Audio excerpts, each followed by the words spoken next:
I love to open new packages.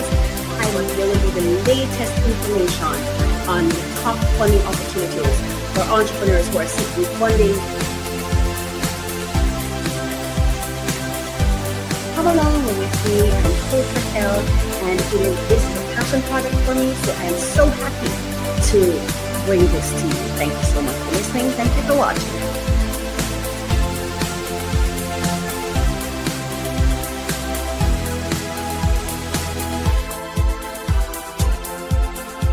I love to open new packages.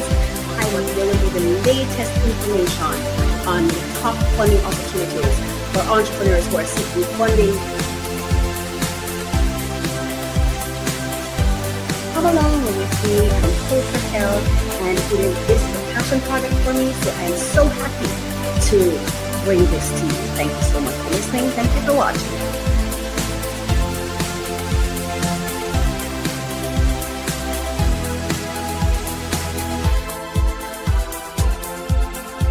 I love to open new packages.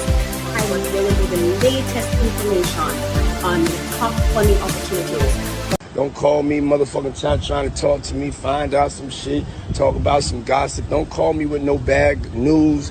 You know what I'm saying? If you ain't calling me to uplift me, if you ain't calling me to I'm not 911, I'm not in the mood. Don't call me unless there's some love on the other end of the phone. Matter of fact, I'm working. I don't want nobody to call me. You know what I'm saying? Everybody do them. And oh, hello. You heard the man. You heard what he said. Stay motivated. Be intentional about your environment, and the environment is the people you're around, the places you attend, wherever you participate, wherever you show up. That is your environment, and we should be intentional about our environment. Hello, hello, hello. Beautiful, amazingly wonderful, positive minded people. Welcome back to Refresh, Relax, Renew. I'm Coach Racquel. I'm your host, and I'm so grateful you are here with me for another episode, another moment to breathe, reset, reflect, and gather ourselves for the life we are building. Yes. Before we rush into our segments, let's check in. All right. Now, how are you really doing? How's your day going? Your month, your year? How is June going? Can you believe we're mid-year? We're in June. We are in June. Okay. So how is it going for you? And I want you to really think about it before responding, even if it's in your own mind. If you can share it in the comments, but even if you're just responding in your own mind, I want you to be. I don't want to give yourself the automatic answer, not the "I'm fine" answer, not the answer we give because we have things to do, people to help, bills to pay, dreams to chase, and responsibilities waiting at the door. I mean, how is your spirit? Are you tired? Are you hopeful? Are you in transition? Are you carrying something quietly? I think I'm carrying some things quietly, or am I, or not so quietly? Are you trying to survive a season God is actually trying to bring you out of? Take a breath with me and stick around because we have our ASMR moments coming up where we breathe, deep breathe. Okay. Yes. So inhale, hold for a moment, and release. Again, inhale, hold for a moment, and release pressure. Yes. Today's episode is really about wisdom. Wisdom in what we buy, wisdom in what we build, wisdom in what we watch, wisdom in what we chase, wisdom in when to fight and when to walk away. So before we get into all of that, I want to ground the atmosphere, the room, the environment. I want us to get grounded. All right. So I'm going to share one of my songs with you something from my heart, something to settle us, something to remind us that creativity is also ministry, expression is also healing, and sometimes a song can say what the soul has been trying to whisper. Okay? So, I'm trying to think. There's a particular song I'd like to share. Okay, so I'm going to share this song with you. And I'm sharing this song because this was a song that I had a little bit of. I feel like I was trying to communicate something and I just couldn't communicate it. Are you like me where you communicate best through your work? I'm a creator and I communicate best through what I create, through my content that I create, through the media stuff that I do. If I write a book, I feel like I communicate better than if I try to say something with words. I get very wordy. It feels very difficult for me to express myself. But when I put it into things like music or poetry or book, then for me, I feel like it's so much easier for me to communicate it. So this is a song that I wrote because I feel like I was trying to process what I was feeling, but it felt like I wasn't really being effective in expressing myself. So I wrote a song and I'm going to share the song with you.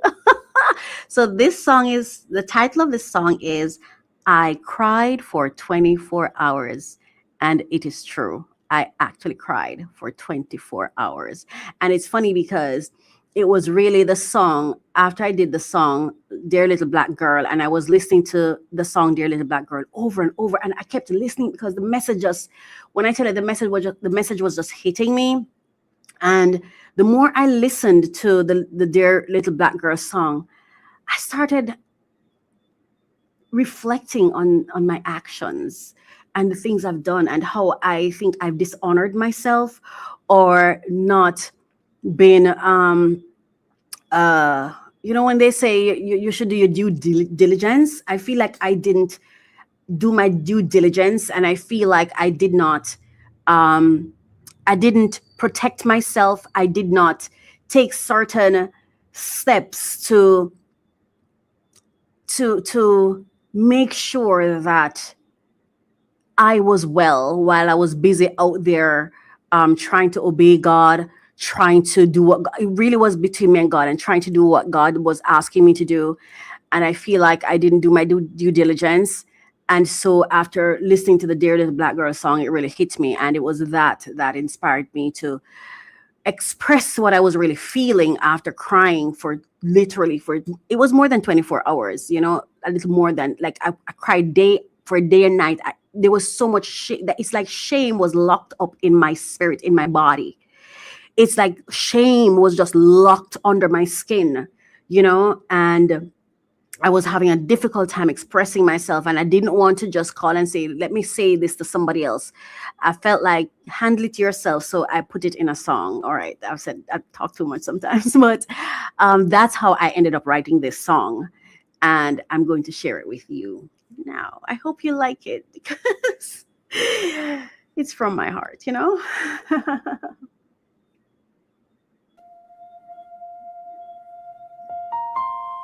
I cried for 24 hours when the truth walked through the door.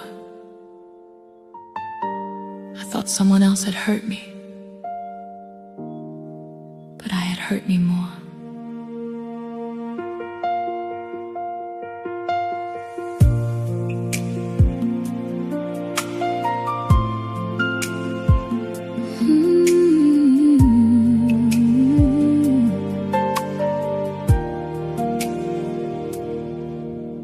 I never knew I dreamed so long of a love I had not seen. It started as a childhood hope somewhere in the little girl in me. After all the movie endings, I held on to someday he would meet me, he would love me, and choose me all the way. It would be him and me and God, me and him and God. We would face the storms together and build what I never had. He loved me like my mother couldn't, show up like my father never did. Give me roots and give me shelter, and a family I could live in. But I never knew the shame of it, the shame of loving alone, the shame of giving my whole heart to a heart that was not home. It's not that he was cruel to me, it's not that he did wrong, he just did not love me, and I had loved too long. I thought he'd see my heart one day and know what I would give. I thought if God had purposed it, then surely love would live. But every day he stayed in my mind, in my purse and in my prayers, written deep inside my journal, like a name that was not there. He had my whole heart with him, but his heart was not with me. And I had to face the mirror of what I chose to believe. I never knew the shame of it, the shame of loving alone, the shame of giving my whole heart to a heart that was not home. It's not that he was cruel to me, Not at all. it's not that he did wrong, he just did not love me, and I had loved too long. Shame is still a feeling, and shame can tell the truth. It showed me where I left myself while reaching out for you. Shame, I won't throw you away. You came with lessons too. You showed me I was loving someone while forgetting I need love too. No one owes me forever. No one owes their heart to me. And if I am not the one he loves, then let Hallelujah. him love Where where he is free. That's right. Everyone deserves the kind of love That I had in my hands. I carried in my hands. Even the one I love so deeply deserves the love God planned. Wisdom does not always come wrapped in pretty things. Sometimes it comes through crying, through failure, shame, and grief. So I will value the journey, not just celebrate the win. All the stories, all the tears, all the truth that brought me in. Because the deepest shame was knowing it was not about what he did, it was how I left myself behind for a dream with no evidence. So before I choose again, I must come home to me. Before I give my whole heart out, I must know what I need. I still believe in partnership, a shared life, love and dreams, but love should not erase me. To prove what loving means. To prove what love Hey. means. Now I hope right. I'm wiser.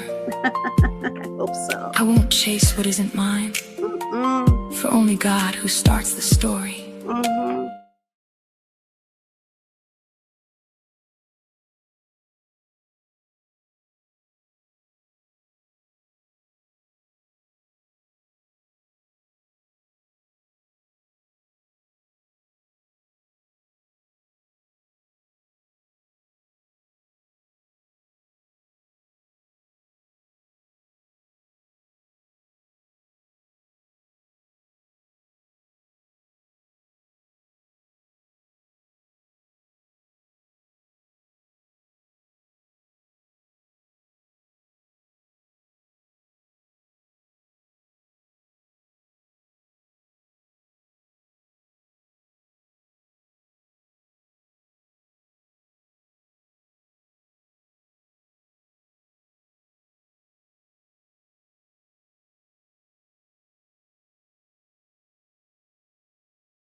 I cried for 24 hours when the truth walked through the door. I thought someone else had hurt me, but I had hurt me more.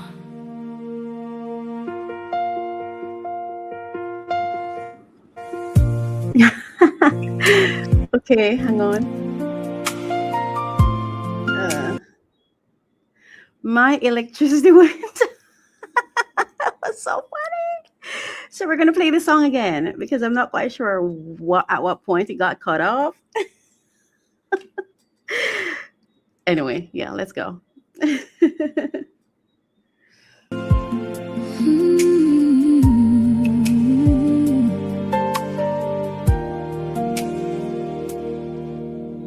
never knew I dreamed so long of a love I had not seen.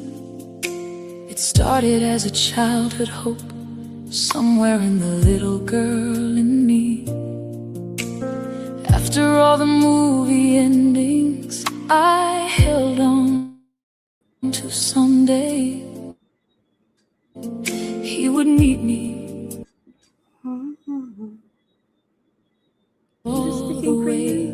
It would be him and me and God, me and him and God. We would face the storms together and build what I never had. He'd love me like my mother couldn't, show up like my father never did.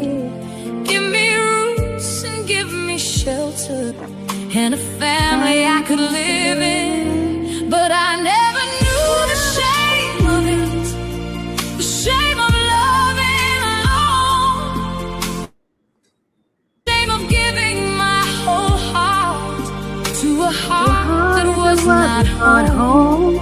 It's not that he was cruel to me, it's not that he did wrong, he just did not love me. And I had loved too long. I thought he'd see my heart one day and know what I would give. I thought if God had purposed it, then surely love would live. But every day he stayed in my mind, in my purse and in my prayers, written.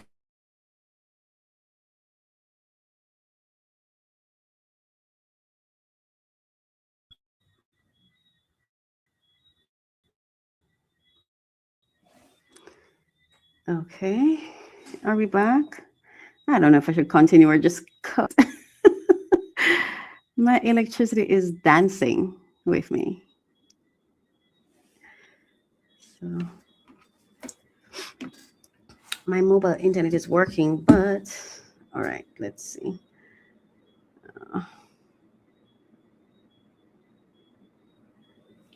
Yeah. All right. It's not picking up my internet, so hang on a second.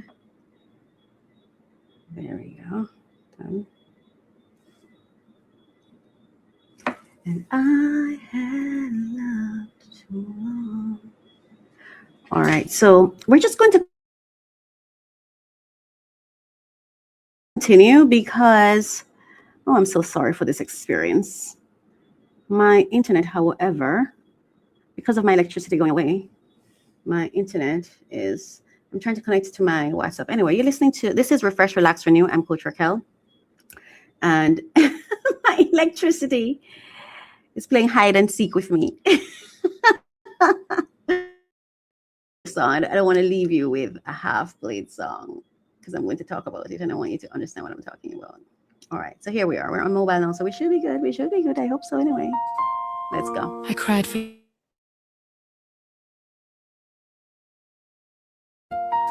through the door.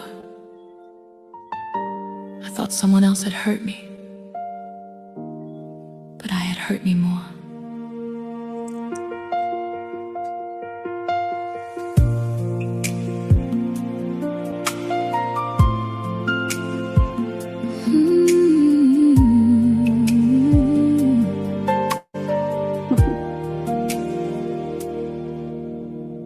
never knew I dreamed so long of a love I had not seen.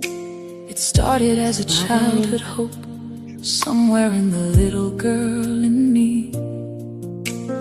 After all the movie endings, I held on to someday he would meet me, he would love me, and choose me all the way. It would be him and me and God, me and him and God. We would face the storms together and build what I never had. He'd love me like my mother couldn't, show up like my father never did. Give me roots and give me shelter and a family I could live in. But I never knew the shame of it, the shame of loving alone, the shame of giving my whole heart to a heart that was not whole. It's not that he was cruel to me, it's not that he did wrong, he just did not love me. And I had loved too long. I thought he'd see my heart one day and know what I would give. I thought if God had purposed it, then surely love would live. But every day he stayed in my mind, in my purse and in my prayers, written deep inside my journal, like a name that was not there. He had my whole heart with him, but his heart was not with me.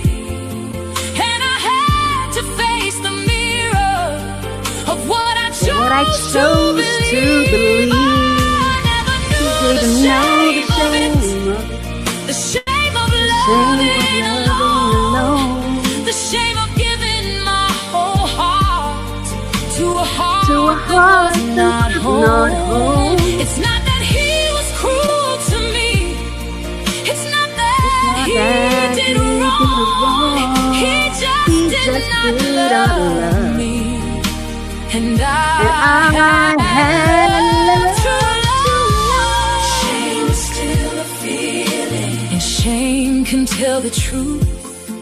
It showed me where I left myself while reaching out for you. Shame, I won't throw you away. You came with lessons too. You showed me I was loving someone while forgetting I need love too. No one owes me forever. No one owes their heart to me. And if I am not the one he loves, then let him love where he is free. Everyone deserves the kind of love I carried in my hands. Even the one I love so deeply deserves the love God planned. Wisdom does not always come wrapped in pretty things. Sometimes it comes through crying, through failure, shame and grief. So I will value the journey, not just celebrate the win. All the stories, all the tears, all the truth that brought me in. Because the deepest shame was knowing it was not about what he did, it was how I left myself behind for a dream with no evidence. So before I choose again, I must come home to me. Before I give my whole heart out, I must know what I need. I still believe in partnership, a shared life, love and dreams. But love should not erase me. To prove Oh my prove God, to what loving prove what loving means. means. Mm, Now I hope I'm wiser. I I won't hope chase so. what isn't mine. For only God, who starts the story, Story, can ooh, bring can two bring two hearts hearts in in time. I still believe in love. I still believe in love. I still believe I in still dreams. believe in I still family. mm, And all God has has for for me. me. But before I choose another, before purpose meets destiny, I'll choose the heart God gave me first, and Hallelujah. learn to To love me love me. Oh clean. my gosh. Thank you so much for listening to that song with me. Oh my gosh. So I don't know if it was captured, but I was saying that um hang on, let me that's not the shot I want. When I wrote I shared the experience I was having, what that led me to writing this song. And it really got inspired based on the self check I got after listening to the Dear Little Black Girl song, and I, the song is about, when I say I cried for 24 hours, I literally, it was more than 24 hours. Like, I felt like there was shame in the pit of my abdomen, that I was so gripped with shame because I believed in things without evidence. I allowed myself to just believe without investigation, I suppose. And I really thought, I was so convicted this was God. Like, I was so clear it was God. And not just because it was in my mind, but because it's either there really were evidence or I allowed myself to assign evidence of and assign group evidence, like other things that God actually did that were happening. I grouped it with these beliefs as well, I think is what I did. Because the one thing that I'm happy about is I didn't lie. I know I didn't lie, not to myself or to anybody else. I didn't lie. And I like that. That's my saving grace now, that I didn't lie. But sometimes we can, this is what I'll say. I'm learning that the God that I serve, um, I'm learning that the God that I serve loves me. And because God loves me, I have to interpret God through self-love lens. Does that make sense? It has to begin first with self-love, not selfishness.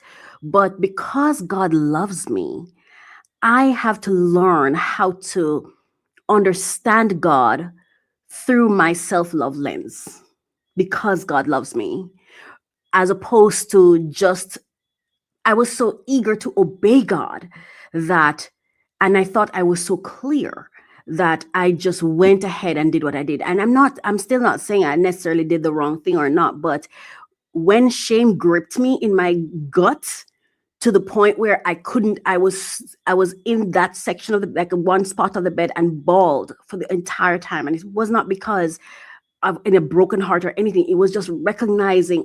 I just kept saying to myself, I am so embarrassed. How did I allow myself to believe something that would have me in such a cycle of shame, you know? And I wrote that song, and the song has brought me a lot of healing and understanding, and it helped me communicate what I'm trying to say, because I'm also not blaming anyone. Let me say this. I want to also say this. This is how I know God does not make mistakes. I experienced love with the most lovable person. When I tell you, this person is the sweetest, kindest, gentlest orchid I've ever met. So I want to be very clear on that. Though I felt shame, though all of it is what it is, the simple thing is he just did not love me. And I think this song is important at this time as we're talking. There's a lot of conversation around men and do men love women and are men loving women and a whole lot of things about that. We have to be able to know sometimes that, listen, this is just what a thing is. Nobody's trying to hurt you. Nobody. And when I tell it, it's the most gentle human being. And before I even published the song, I was about to publish the song, and it just kept nagging me because the word shame is in it. And I know sometimes I post pieces of my content and people run with the piece they hear. I wanted to talk to him to let him know that it's not that kind of song. It's not, the shame is not about him. It's about me and how I treated myself and what I chose to believe without evidence, without doing the self-love work, without doing the work, because not because I had bad intentions, but because I truly just wanted to do what God wanted me to do, what I thought God wanted me to do, or what God was calling me to do. So I was just so eager to obey God that I allowed myself to do things that, as I listened to that, the words of Dear Little Black Girl, I felt a lot of shame. Like I did not protect myself. I did not safeguard my heart. I did not do my due diligence, you know? So, and when I called him and I was speaking with him, when I tell you, this is just the sweetest person. And I've been blessed to love him. So let me be very clear on that. I have no regrets. And all I want for this person is for him to get the kind of love that keeps him safe and thriving. I just want him to be happy and thriving. That's it. That's my only request, that he be happy and thriving. And that if he ever finds himself alone and in need of help, I'm always here, married, unmarried, whatever, because he's been my assignment to love him, and it's okay. And love doesn't necessarily mean romance, and it doesn't necessarily mean desire. I had to work through that, because sometimes when love comes with desire, it can become very confusing, and then possession becomes this big thing. No, it's not that.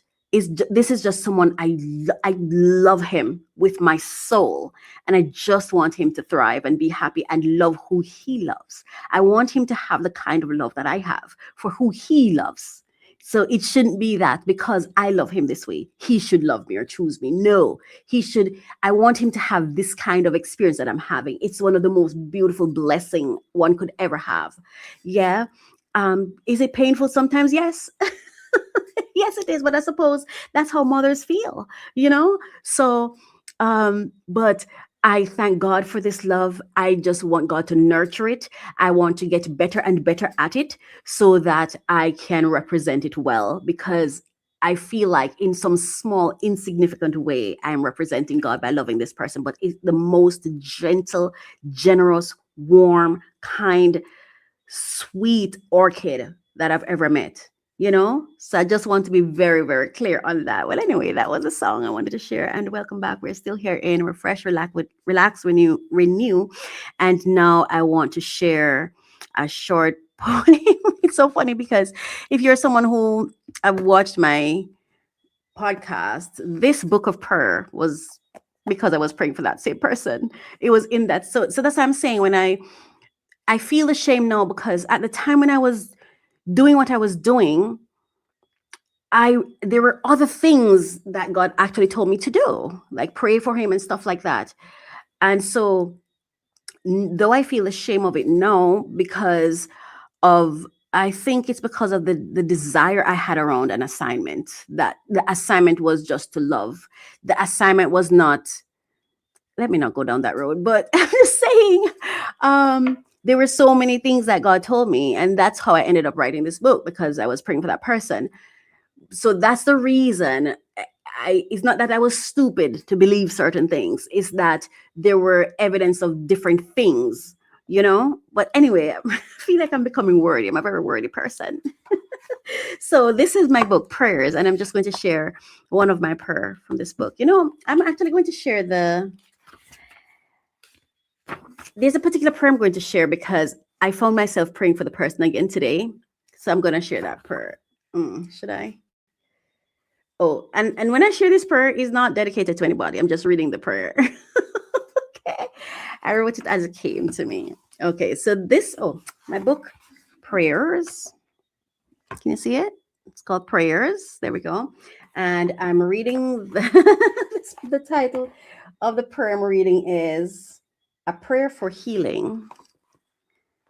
That's the one I'm going to read. I don't know if you can see it. Okay. So let's go. Okay, so I pray for healing for my husband. God bless this man. Ooh. God bless this man. Please guide my husband. Speak to him, Father. Empower his hands. Give him insight, Jehovah. Transform his mind. Bless him, Father. Strengthen him. Pour out your mercy all over your manservant at this moment. Father, send your comforter to his side. Ooh, I'm getting so, yeah. I pray for healing for my husband, healing for his soul, healing for his heart, healing for his mind, healing for his feet, healing for his internal organs, healing for his arms, healing for his back, healing for his tongue, healing for his ears, healing for his tummy. I'm just having this weird feeling. I don't know what it is. Yeah. Um, Healing for his knees, healing for his eyes, healing for his childhood trauma, healing for his muscles, healing for his throat, healing for his nose, healing for his fingers, healing for his nerves, healing for his jawbones, healing for his toes, healing for his penis, healing for his rectum, healing for his body, healing for his skin, healing for his organs, healing for his spiritual life. God, please bless this man. Please uplift your manservant. Shield his heart, gracious God. Pour out your love all over my husband. Bless his home. Bless his business. Bless his relationships. Bless his ideas. Bless his innovations. Glory to God. Bless his strategies. God, bless his going out and his coming in. Bless everything he touches, God. Grant him the desires of his heart. Grant him peace. Glory to God. Direct his path, Father. Cultivate leadership in him. Guide his speech, his actions, his life, his love, and his commitments.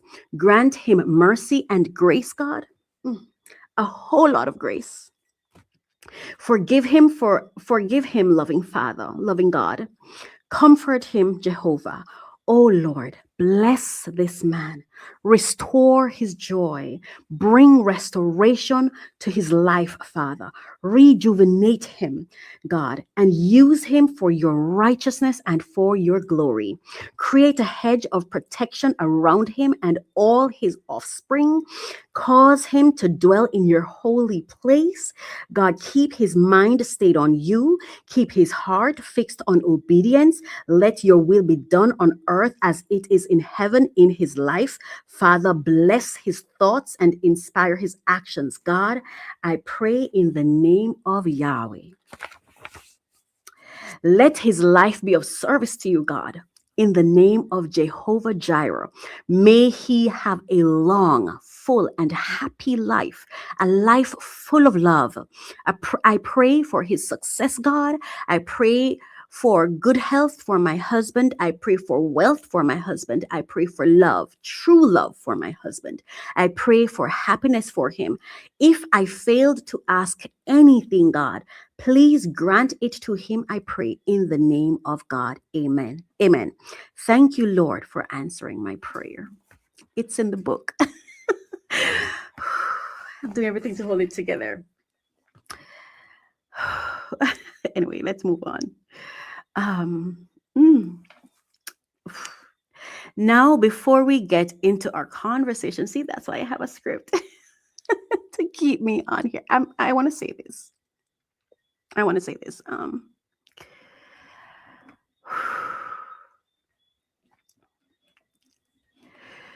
Let us not take for granted the commission to love, the assignment to love, the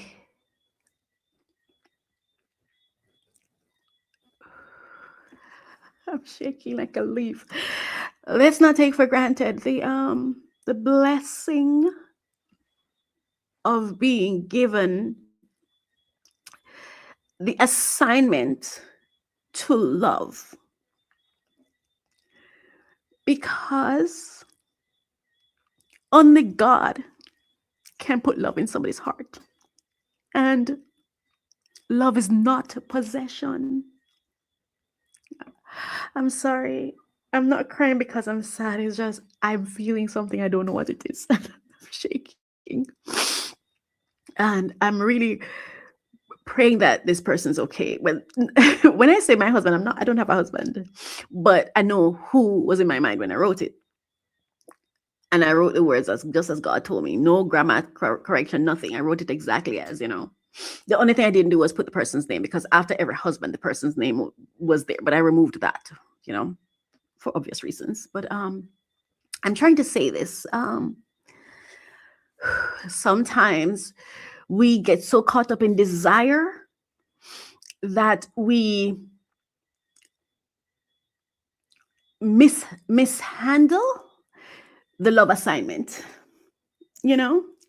and I'm learning how to separate the two so that I can truly love, as in do the assignment.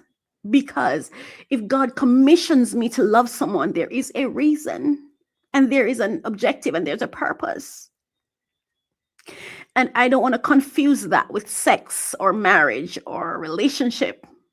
I just want to do what God tells me to do, because I know there's a reason and there's a plan, and my failure to do it as God told me to can result in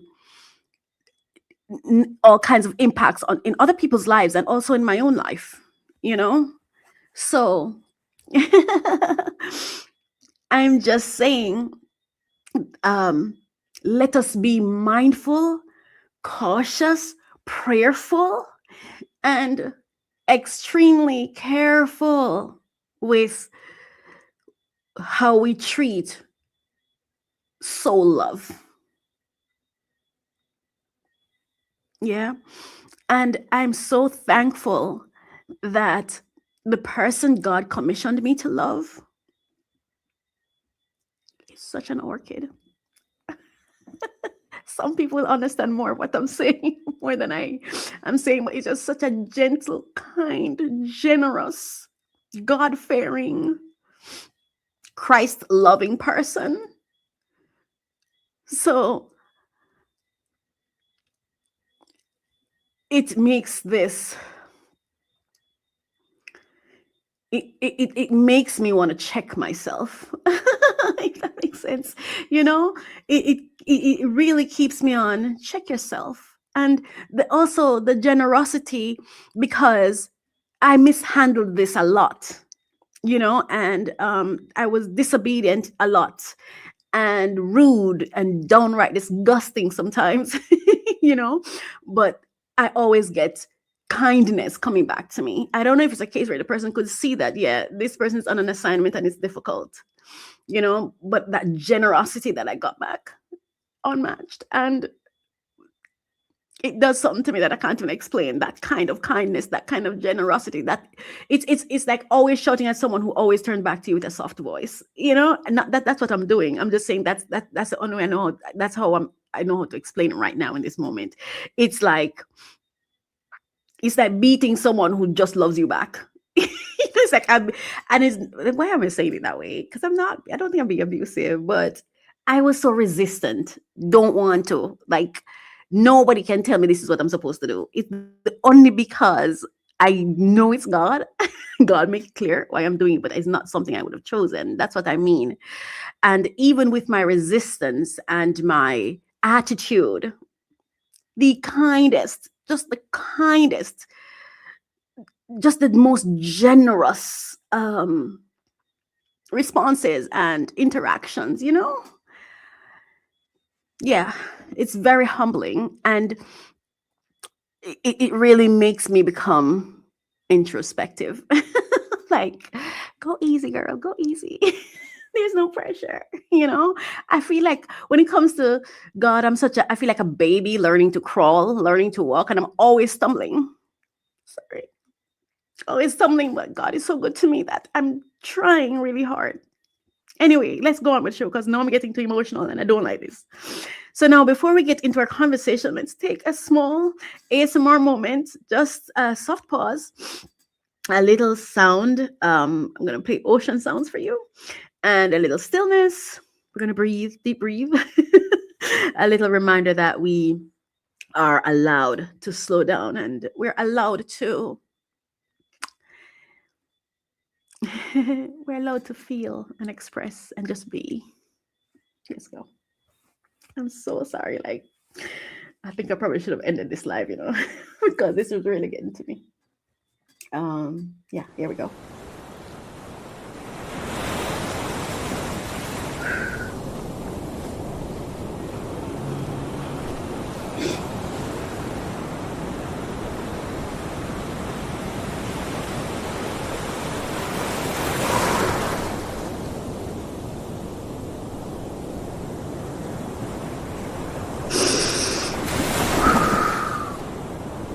Inhale. Exhale. Yeah.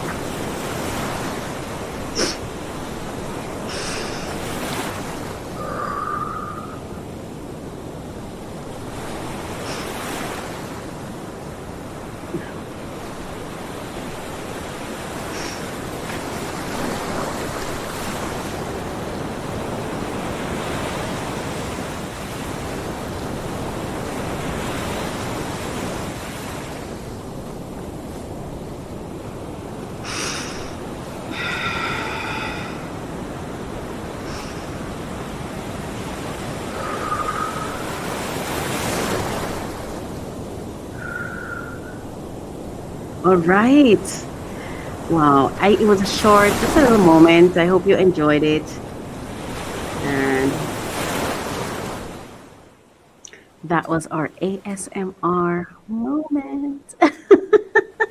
I hope you enjoyed it. I hope you enjoyed it. And now we're going to go into the segments of our podcast. We're going to go into the heat of the matter now, right? The heart of it. So let's go. So yeah, we're now going to go into, what did I do? Yeah, we're now going to go into our yes. So before I go into the segment, hang on. Right. So we're going to be going now into the show. We're going into the show now. And I just want to let you know what's coming up. So let me update you on what, or give you insight into what we're going to be talking about for the rest of the show. So in Unbox Solutions with me, our second segment, let's start with allegedly, because that's our first segment. So in allegedly, we're going deeper than gossip. We're talking about being addicted to survival, hooked on chaos, and learning how to choose peace, from Kiki Palmer's TED Talk to reality TV storylines, to my own testimony of walking away when God said, protect your soul. And then in Unbox Solutions with me, we're talking about Amazon fines and consumer warnings. Shop smart, not stressed, because every package has a lesson and every buy now button deserves a little wisdom. And in our final segment, Free Money Wednesdays, we're talking to NGOs, ministries, community leaders, and entrepreneurs with this word: no grant writer, no problem. We are going to look at practical ways to start applying for grants. Then we are comparing AI tools like ChatGPT, Gemini, Claude, Microsoft Copilot, and Perplexity, and why your habits matter more than your tools. So stay tuned, stay connected, because we have those things coming up right now after this, okay?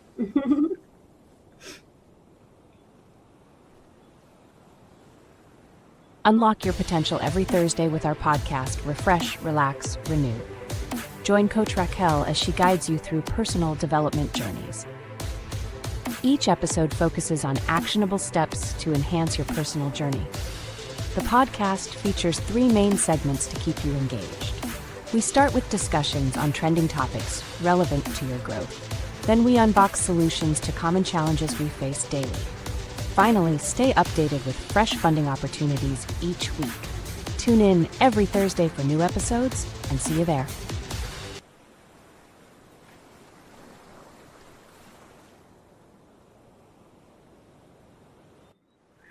Oh, hello. Thank you so much for staying with us. Of course, we're now going to go into our allegedly segment. It's now time for allegedly.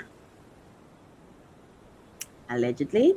And of course, this is a segment that we focus on growth and learning from other people's mistakes, allowing their mistakes or their errors or their actions or what they go through, their stories, to inspire us to do our self-work, to experience breakthroughs. All right. So this is where truth meets questions.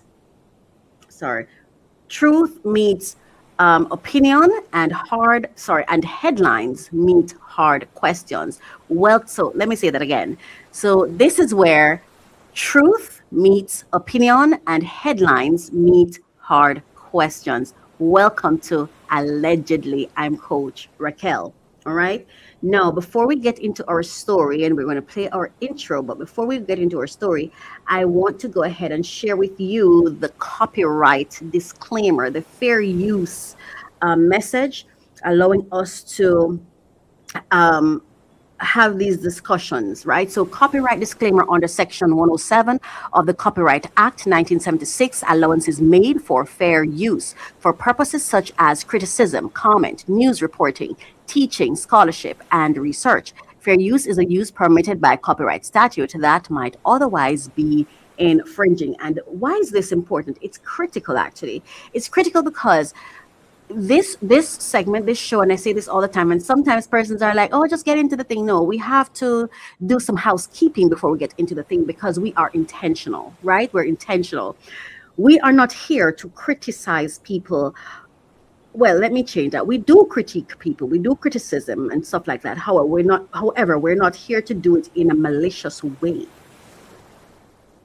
right? We're not here to do it in a malicious way. Moment, please. TED Talk. We're not here to do it in any malicious way, in a way that will bring disdain on people's names, or I don't know if that's the word, but we're not here to shame people. We're not here to cause disgrace on anyone. We're not here to blame anyone. We're not even here to say they should not do what they do. We're here to honor their experience and understanding that we know that ultimately God is in control. So we want to honor their story, but we want to use that story, we want to explore it, dive into it, talk about it. I share my thoughts on it, what I feel about it, my perspective. And then we see how can we use this now to then inspire our own self-work, because there's wisdom in learning from other people, so we don't repeat the mistakes they made, so we don't have to go back through what they've already gone through. We can learn from what they've gone through to acquire wisdom, or to develop wisdom, or strengthen our wisdom, or grow in wisdom, right? So that's what this is about. It's not about shaming. It's not about disgracing people. We respect and we love and we thank everyone whose story we touch on, because without their story, perhaps we would not be having this conversation, So I want to say thank you to all the people that I discuss in my shows, and today is no different. So let's, all right. So the title for today's allegedly, the focal point or the topic for today's allegedly is Addicted to Survival, Hooked on Chaos, Choosing Peace. Yeah. So welcome back to Allegedly, where we look at what is trending, what is talking, what is whispering, what is screaming, and what might be trying to teach us something if we are willing to listen. Yeah. And this week, I do not want to just talk about celebrity news. I want to talk about what these stories are revealing about us, right? We can become addicted to survival. We can become addicted to chaos. We can become addicted to being right. Ooh. And to thinking that our opinion is a superior opinion. We can become addicted to that too. Yeah. We can become addicted to drama. We can even become addicted to fighting for things that are costing us more than they are worth. I need to plug my computer in. Oh, all right. Please bear with me. Well, let me just do this and then go to the intro and I can plug it in. Right. So we can even become addicted to fighting, right, I just said, for things that are costing us more than they are worth.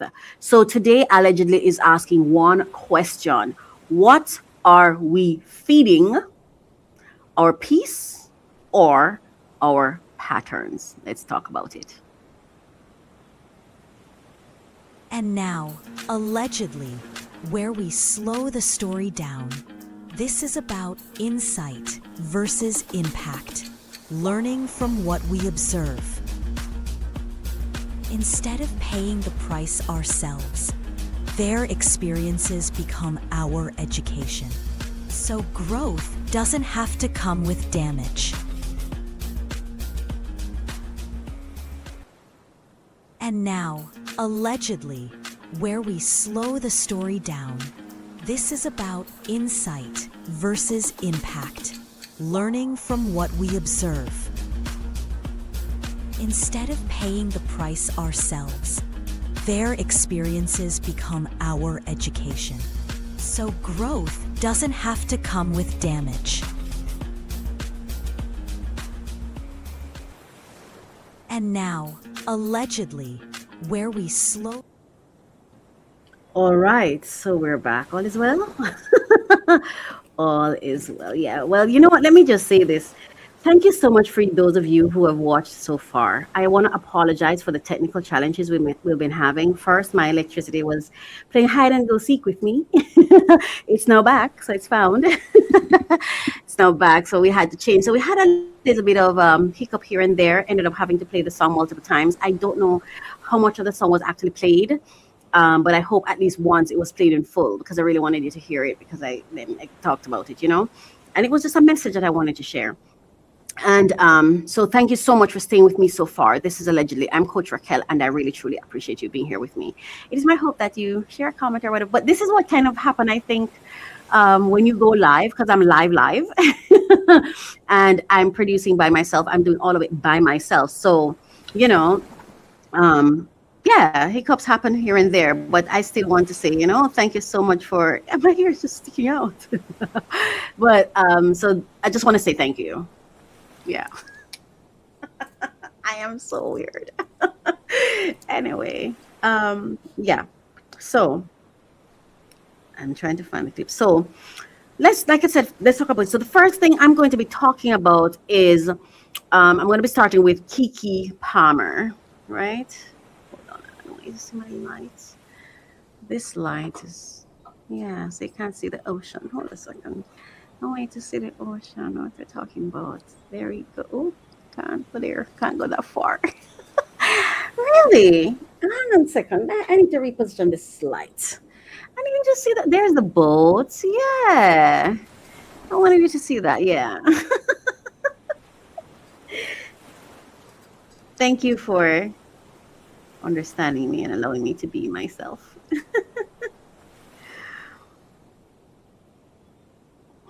Right. So, like as I was saying, first I want to start with Keke Palmer. She said something that just really touched me. Keke Palmer recently gave a TED talk called "How I Set Myself Free." And let me tell you that that thing sat with me, and it sat with me for a while. I even touched on it last episode. I added it at the end of the show where I just shared it, but I wanted to talk more about it. It did not just pass through my ears. It pulled up a chair in my spirit, sat, relaxed, got a glass of wine, and was taking up space. That part that really, the part that really grabbed me was when she talked about survival. I am paraphrasing here, but the message was this: survival can become so effective that we do not even realize when we no longer need it. Now, I think that's a word, but I'm going to play the clip. Let's see if we can play this. I started performing off it too. Hold on. I began designing a character Hold on. to survive. Survival can be so effective. You don't realize when it's no longer serving you. There you go. Survival can be so effective. Survival can be so effective. You don't realize when it's no longer serving you. Growing up in a place where access is limited, amming it up became my pastime. A dream passed down. Then suddenly, performing was a gift that granted my family more access. So when I started auditioning and booking, it became clear I was the one who could do it. I could do something I enjoyed and lift some weight off my parents. So we did it. We moved to LA for my career. Suddenly we had access to a life that didn't require constant vigilance. Each opportunity gave way to a world we never knew was possible. We no longer shared rooms. We had a car that worked. My parents weren't stressed about bills or their ability to get the best education for me and my 3 siblings. Messing that up wouldn't have just cost me. It would have put our freedom at risk. And we already knew what it was like to live without it. So I adapted. As the years flew by, I didn't just perform on stage. I started performing off it too. My God. I began designing a character to survive my life. That character is Kiki Palmer. Baby. Approachable, capable, funny. A small container my full range could exist inside of without overwhelming anyone. So stopping never felt like a choice. Just an ultimatum. I wasn't trying to be exceptional. I was trying to be reliable. I carried the load, not because I had to, but because I couldn't unknow what was at stake. Once you've Oh my, seen hold on, life hold on on. the other side of it, I have to go back over it because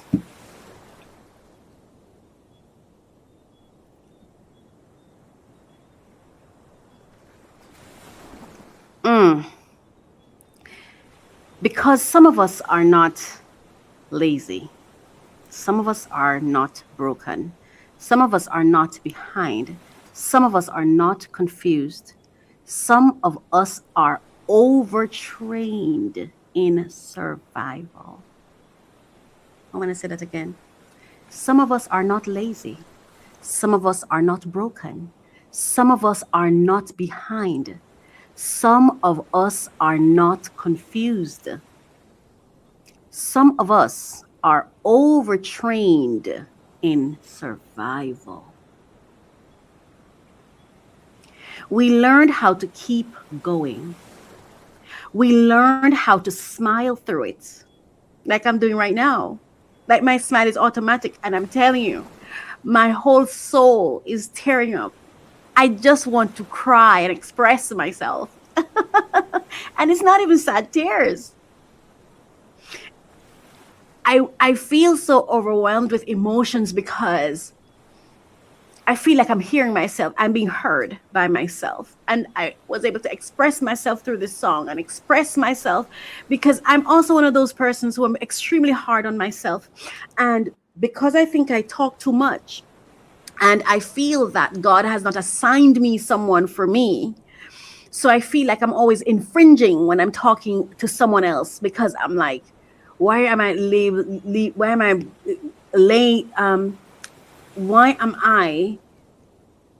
laying my problems at their feet? And then when I start talking, sometimes I talk so much. You know, I'm so worried and everything. So it's like, I'm like, stop talking. You're talking too much. You're exhausting company. You're exhausting them, when what it really is not that I'm exhausting them. It's because when I'm growing up, I never had a family. I was not taught security, that you can be, Racquel, you can be. I'm always worried that if I give too much, if I love too hard, if I share too much, I'm going to lose the person who I care about. Because some of us are overtrained, well-trained, too trained. Some of us have PhDs in survival, you know? So we learned how to keep going. We learned how to smile through it. We learned how to produce while hurting.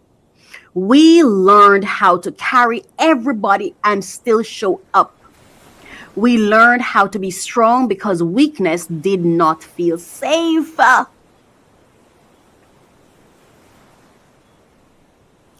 We learned how to survive rooms, relationships, families, jobs, churches, systems, and seasons that did not always know how to hold us.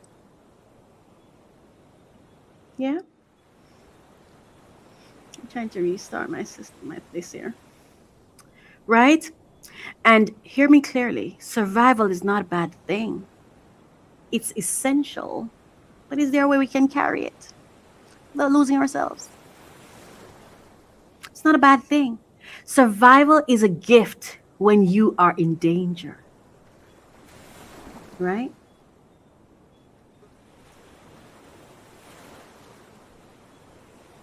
Survival is a gift when you are in danger. Survival is grace when you are in the wilderness.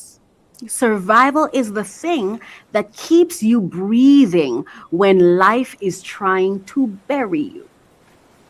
But survival was never supposed to become your permanent address. It was I think survival is the tool you use when you need it. Yeah? So it's with you, it's your lifelong partner. What has its place?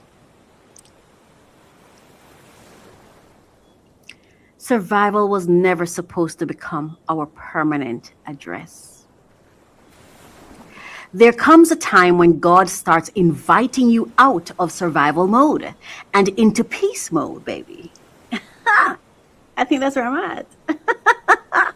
I feel like God will say, hey, get out of there.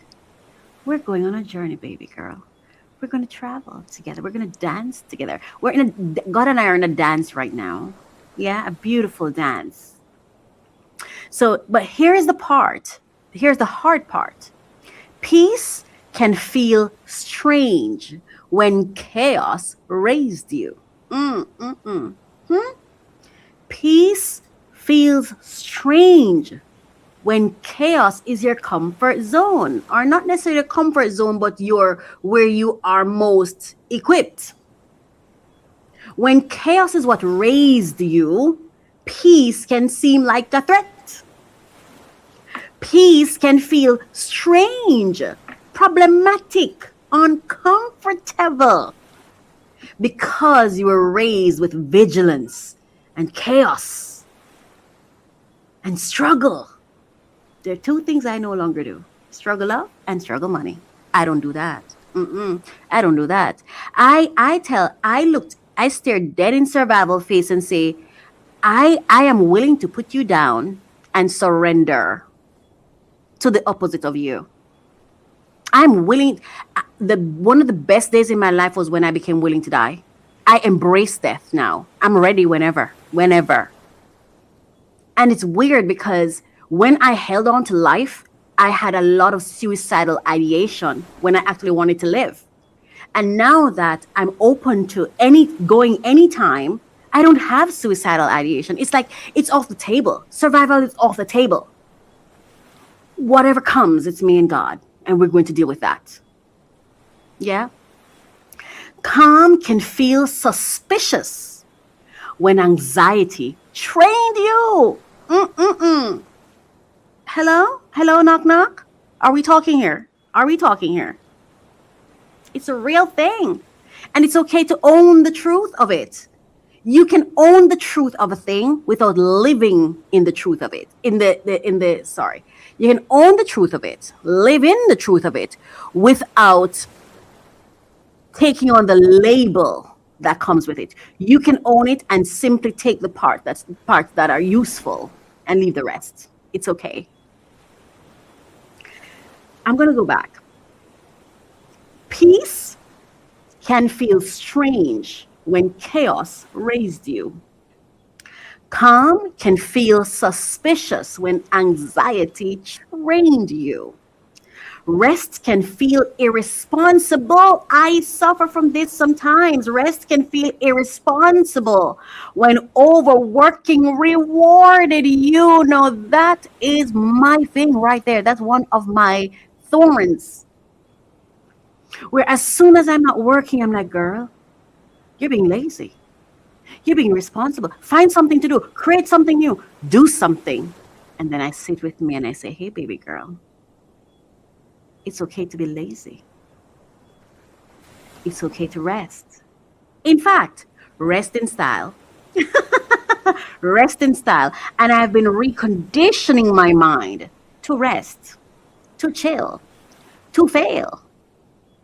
Yes, to let it go. Let it flow, let it break. Yes. Healthy love can feel boring when dysfunction gave you butterflies. Let me say this. That song that I had you listen to at the beginning, though I know God spoke and God gave me a job to do. God placed love in my heart. I didn't go seek it. God told me someone was my husband. I didn't ask for it. And not only did he tell me, after I was rejecting and rebuking it, God came back to me in a dream and said, that's not the enemy. That's my angel telling you you're not wrong. I did tell you that. Yes? However, my approach to it was dysfunction. Dysfunction. See? My impatience and everything started playing their role. And then the dysfunction, I'm used to getting butterflies from fantasies. I'm used to getting butterflies from my mere thoughts. Nothing's really physically happening, but I'm fantasizing, I'm imagining things, I'm creating stories. I'm creating stories. And that's giving me butterflies. So I started creating love story because guess what happened? God said it. But God said it. So if God said it, then okay, so this is it. So my dysfunction kicked in. So I didn't wait for what God said to manifest and then to experience this love. No. I went to create the stories because that's what my dysfunction is used to. And that's what I'm saying when I say the shame of it. Right? Healthy love. And I'm learning that healthy love is everyday living. Healthy love is everyday living. It's not a matter of, and I'm not saying that you don't have love at first sight and all different kinds of things. And that's the kind of love I like. I don't know, like, I feel like if I've been around you for a while and you didn't see it was me, I just can't feel safe in that kind of love because I was there all along. So what are you seeing in me now? Are you settling? I feel like when I've been around and you didn't see it, now you're seeing it. I feel like you're settling for me. You're settling, and I feel like I deserve better. I'm not saying I'm right or wrong, but that's what my instinct tells me, and I'm going to honor my instinct. But I still trust God to do what God does. One of the things I had to say to help myself realize is like, Racquel, why do you think that God would know that you love orchids but send you red roses when you don't even like red roses? Why would God do that? Why would God send you why would God send you you're beautiful in the things that are ugly to you? Why would God do that? God would not do that. God would not do that. So I had to stop and realize where my own brokenness was coming into place. Though God really spoke to me, my patterns kicked in. Yeah? And caused me to hurt me. Healthy love can feel boring when dysfunction gave you butterflies. And this is what happened to me that no, I have to be reevaluating. When someone actually showed up in my physical space, expressing love to me, not in talk or in words, but in actual actions, holding me, protecting me, you know, being there, speaking life into me, I felt like the rug was being pulled from under me. And I started saying to myself, oh my gosh, I started questioning it. And it led me up to a place of questioning, oh my gosh, it's because God didn't want me to be with this person. But I question that now. Is it that God didn't want me to be with this person? Or is it because every time I've ever loved, it was with someone, it was in absentia? The person was never physically there. It was always in my head. It was always feelings I'm having based on words and things that don't exist. But when I finally started experiencing it physically, it was strange to me. Strange to me. I even dubbed it wrong. I even dubbed it unhealthy. I even dubbed it, oh my gosh, this is not good. This is bad. Because what I was used to as love was absence. Stories in my head. And so when it came, I had the perfect day with someone. I will never forget. It was November 2023. It was an absolute perfect day based on my experience. And I was never even sexual with the person.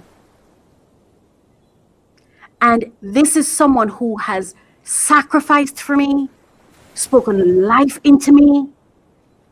And because I never knew love in a physical way, in love in presence, I've always known love in absence. So when love in presence showed up, I felt like the rug was being pulled from under me, because it wasn't, what I was feeling had nothing to do with any words or thoughts or anything in my head. And I'm not saying that I never experienced or had loving experiences with people before, but I'm telling you, I had to sit with myself and say, Racquel, here's this person that you're saying you love so much. What kind of experience did you have with this person when you were in their physical space? None. And I had to face, like, there were no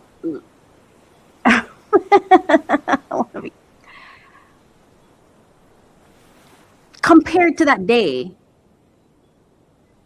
I don't think I had any loving experiences. I thought I had friendly experiences.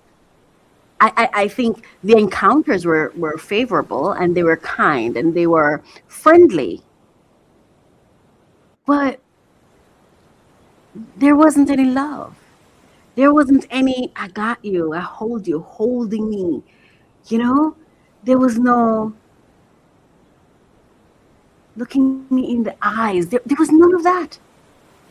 And I realized that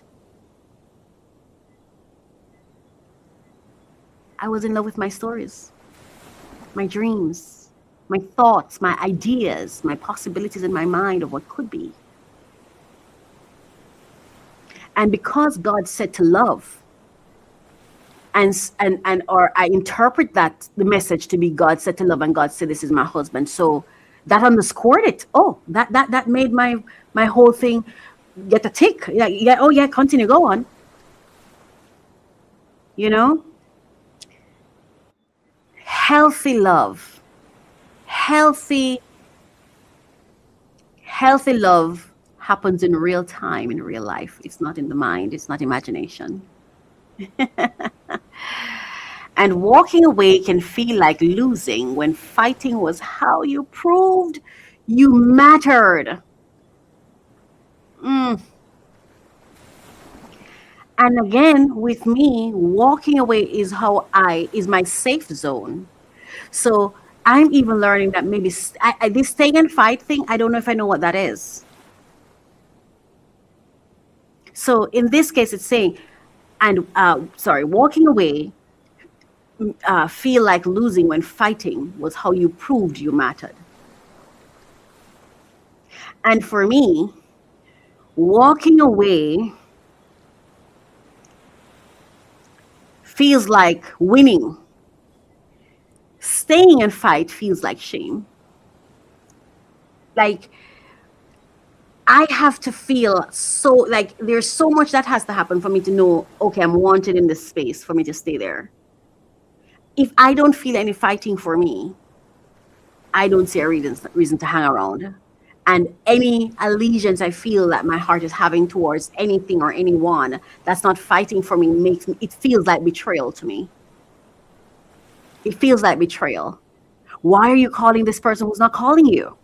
It feels like betrayal. Because walking away was how I comforted myself when those who I wanted to stay didn't stay. So I had to get used to letting go all the time. I had to get used to breaking my own heart. And so, no, I break my heart ahead of you breaking it. But that's not healthy either. That's survival, right? So that is why Kiki's talk hit me. Yes, because it made me ask myself, where am I still surviving? Where am I still surviving in places where God is trying to set me free? And for me, the area of love. And I pray God helps me, because it's the one thing I desire so much, but I don't know how to get. And I think I'm learning that love is not something I go and seek and get. It's something I guess I attract and will just naturally find me. But because I'm so ill-equipped at it, I don't trust those I love. If I love you, I know it's like I lose trust for you immediately, because I don't feel safe in who I choose to love. I don't feel like I love the right. I don't feel like I love out of wisdom. I feel like I love out of stupidity. You know, I love my parents. I love without choice. Like, I love my parents because they were my parents. I'm supposed to love them. It's not because they loved me and they made me feel so loved and special, and love grew between me and them. I never had love grow between me and my parents. We were never close. Again, I love in absentia. It's absence that I love. I love the stories I tell myself. I wasn't around my mother to understand her ways, what she's like, her habits.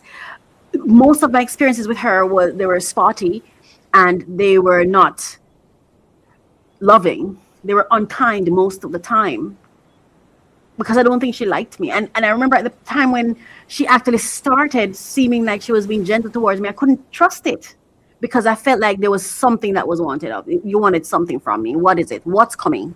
What's coming? If I relax here, what's coming? I'm waiting for the next shoe to drop. You're being kind to me, you're being nice to me. What's coming next?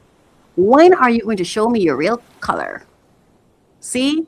Survival. So love for me, I'm in such survival mode when it comes to love that I don't think I can even see it, recognize it, receive it, because I don't trust it. I don't trust it. When I love you, I'm going to relax around you, and my guard is going to be down. And that's when you're going to hurt me really badly, and I won't be able to recover because I love you so much. And the thing is, when I love someone, I beat me. So nothing, I don't see anything they do as bad. If they do something that I think was a mistake or whatever, I blame myself. I said it must be something I did. See what I'm saying? It's survival mode and what I grew up in. I say, no, it's something you did that caused that to happen. And because I take accountability, I become really, really hard on myself, and I pull away.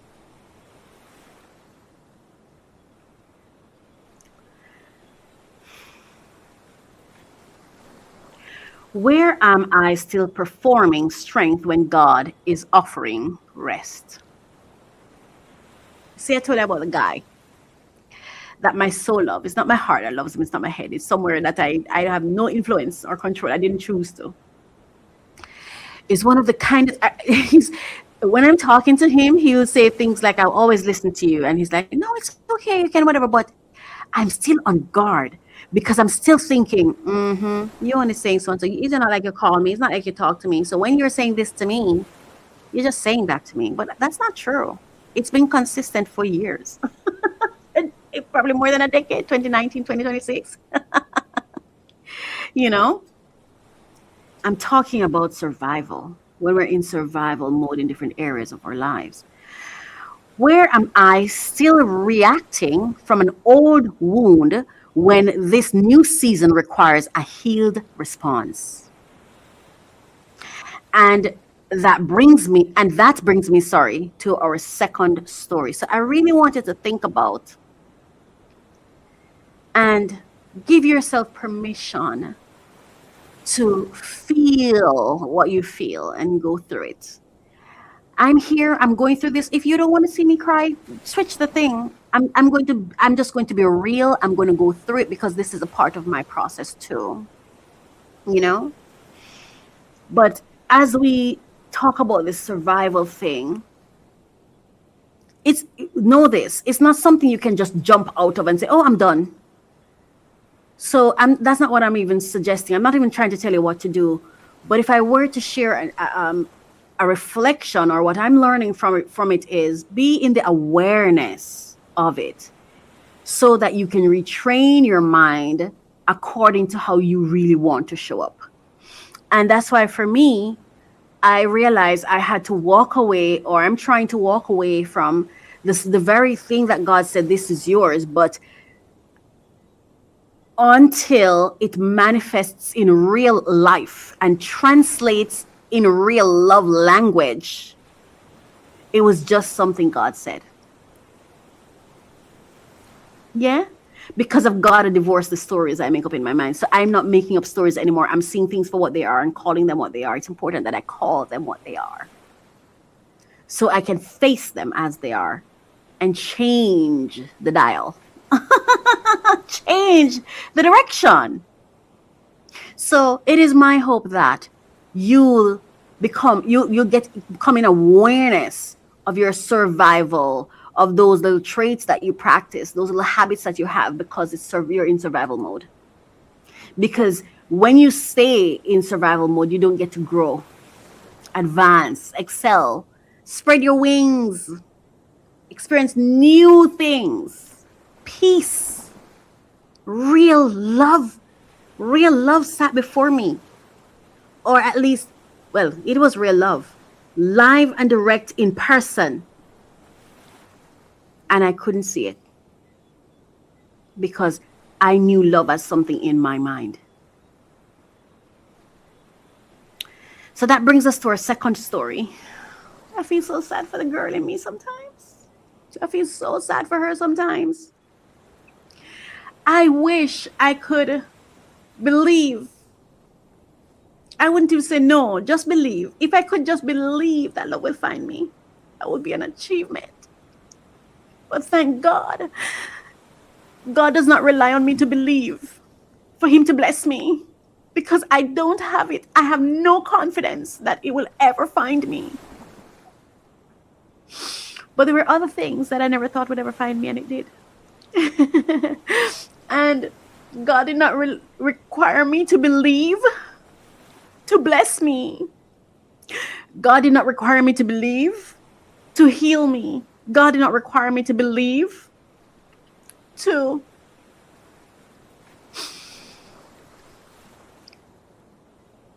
love me. And I know that whoever is meant to love me will not require me to believe.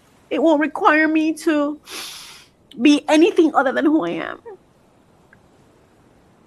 for it to come to me, you know. And there is somebody who I really I can't believe I'm going to say his name.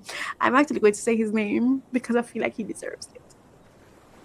And sometimes I'm so sorry, because that's not the person I pray for, because God has never told me to pray for him. And maybe I think that's what's special about it, because he's the one who always show up for me.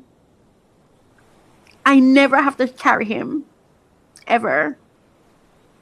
Rohan Brown, you are amazing. And I want to say thank you for that day in November 2023, and not just that time, but 2016 when I lost everything, and you showed up for me at zero, and you didn't worry about whether I look cute or not. You didn't worry about whether or not I had finances. You just showed up like a knight in shining armor for me. You just showed up.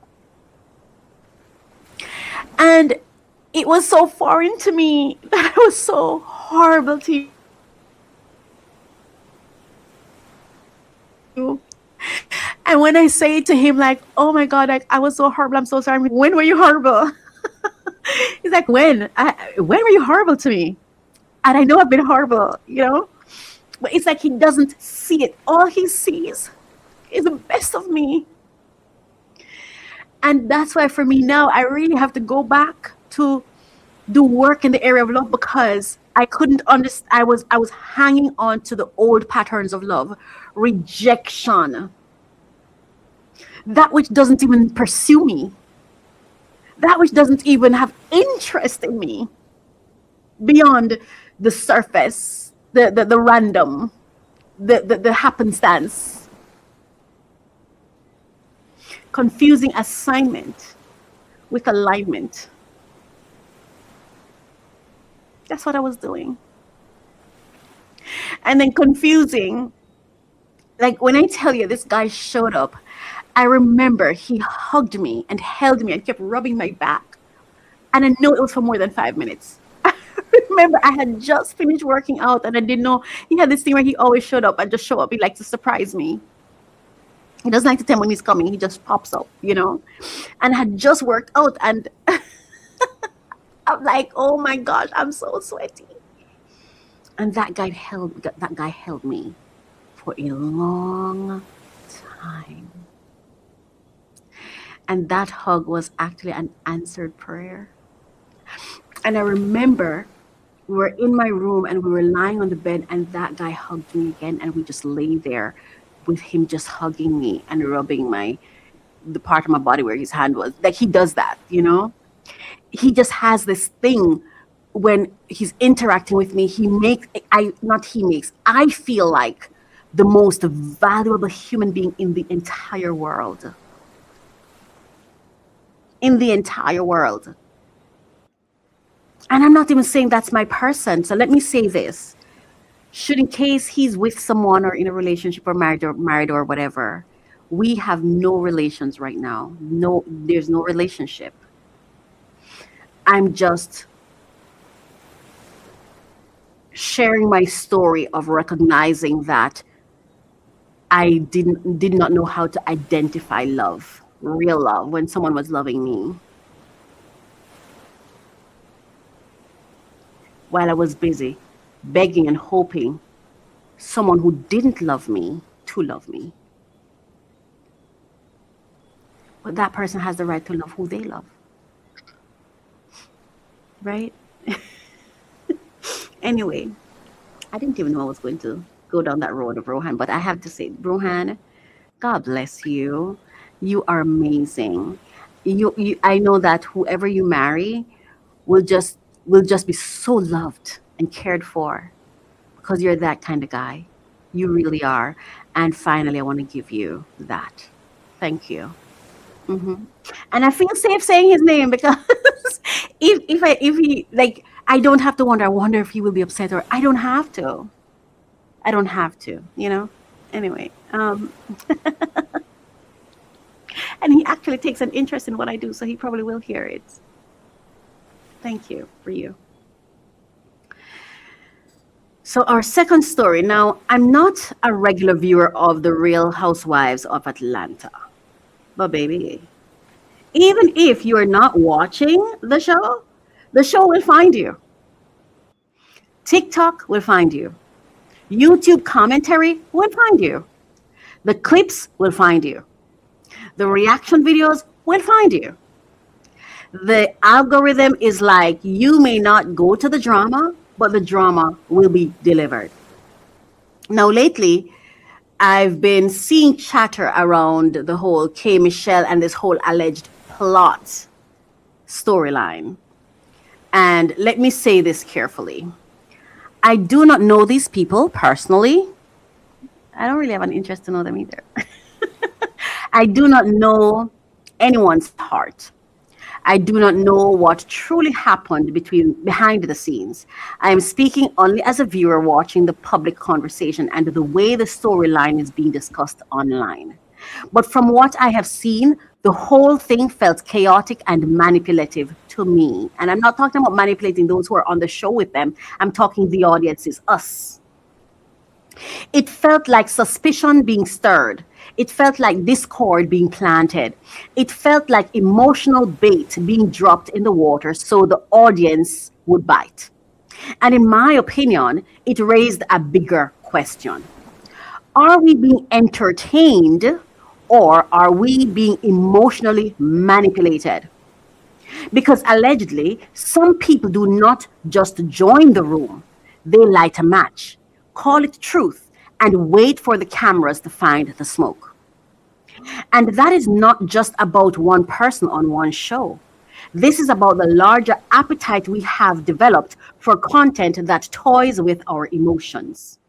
We watch people argue. We watch friends fall apart. We watch families expose each other. We watch people scream, cry, accuse, deny, storm out, come back, storm out again, and then sit on a couch months later to relive it all for ratings. And then we call it entertainment. But is it entertaining us? Or is it dysregulating us? Because some content does not just take your time. It rents space in your nervous system. I didn't say in your mind, in your nervous system. You turn it on for fun. And by the time you turn it off, your spirit is irritated. You are suspicious. You are judging. You are picking sides. You are emotionally invested in strangers who do not know you exist, who you do not know, and they don't know you exist. But they're playing with you, playing with your attention, trading your attention for income. And the show is over, but your spirit is still in a reunion special. That is when we have to pause and ask, why do I like this so much? The amount of people that we're talking about the show, because for me, as soon as I started watching it, my spirit was just irritated. I just felt like somebody's trying to manipulate me. I can't engage with this. You're playing with my attention for your own gain. Why couldn't it just be you just tell a real story of what you're going through and we can all watch it? Why can't we just have real life experiences where we're getting to see people have real life experiences, we're entertained, we learn, and that be it? Why does it have to become so gaslighting, so manipulative? Why does it have to go so deep?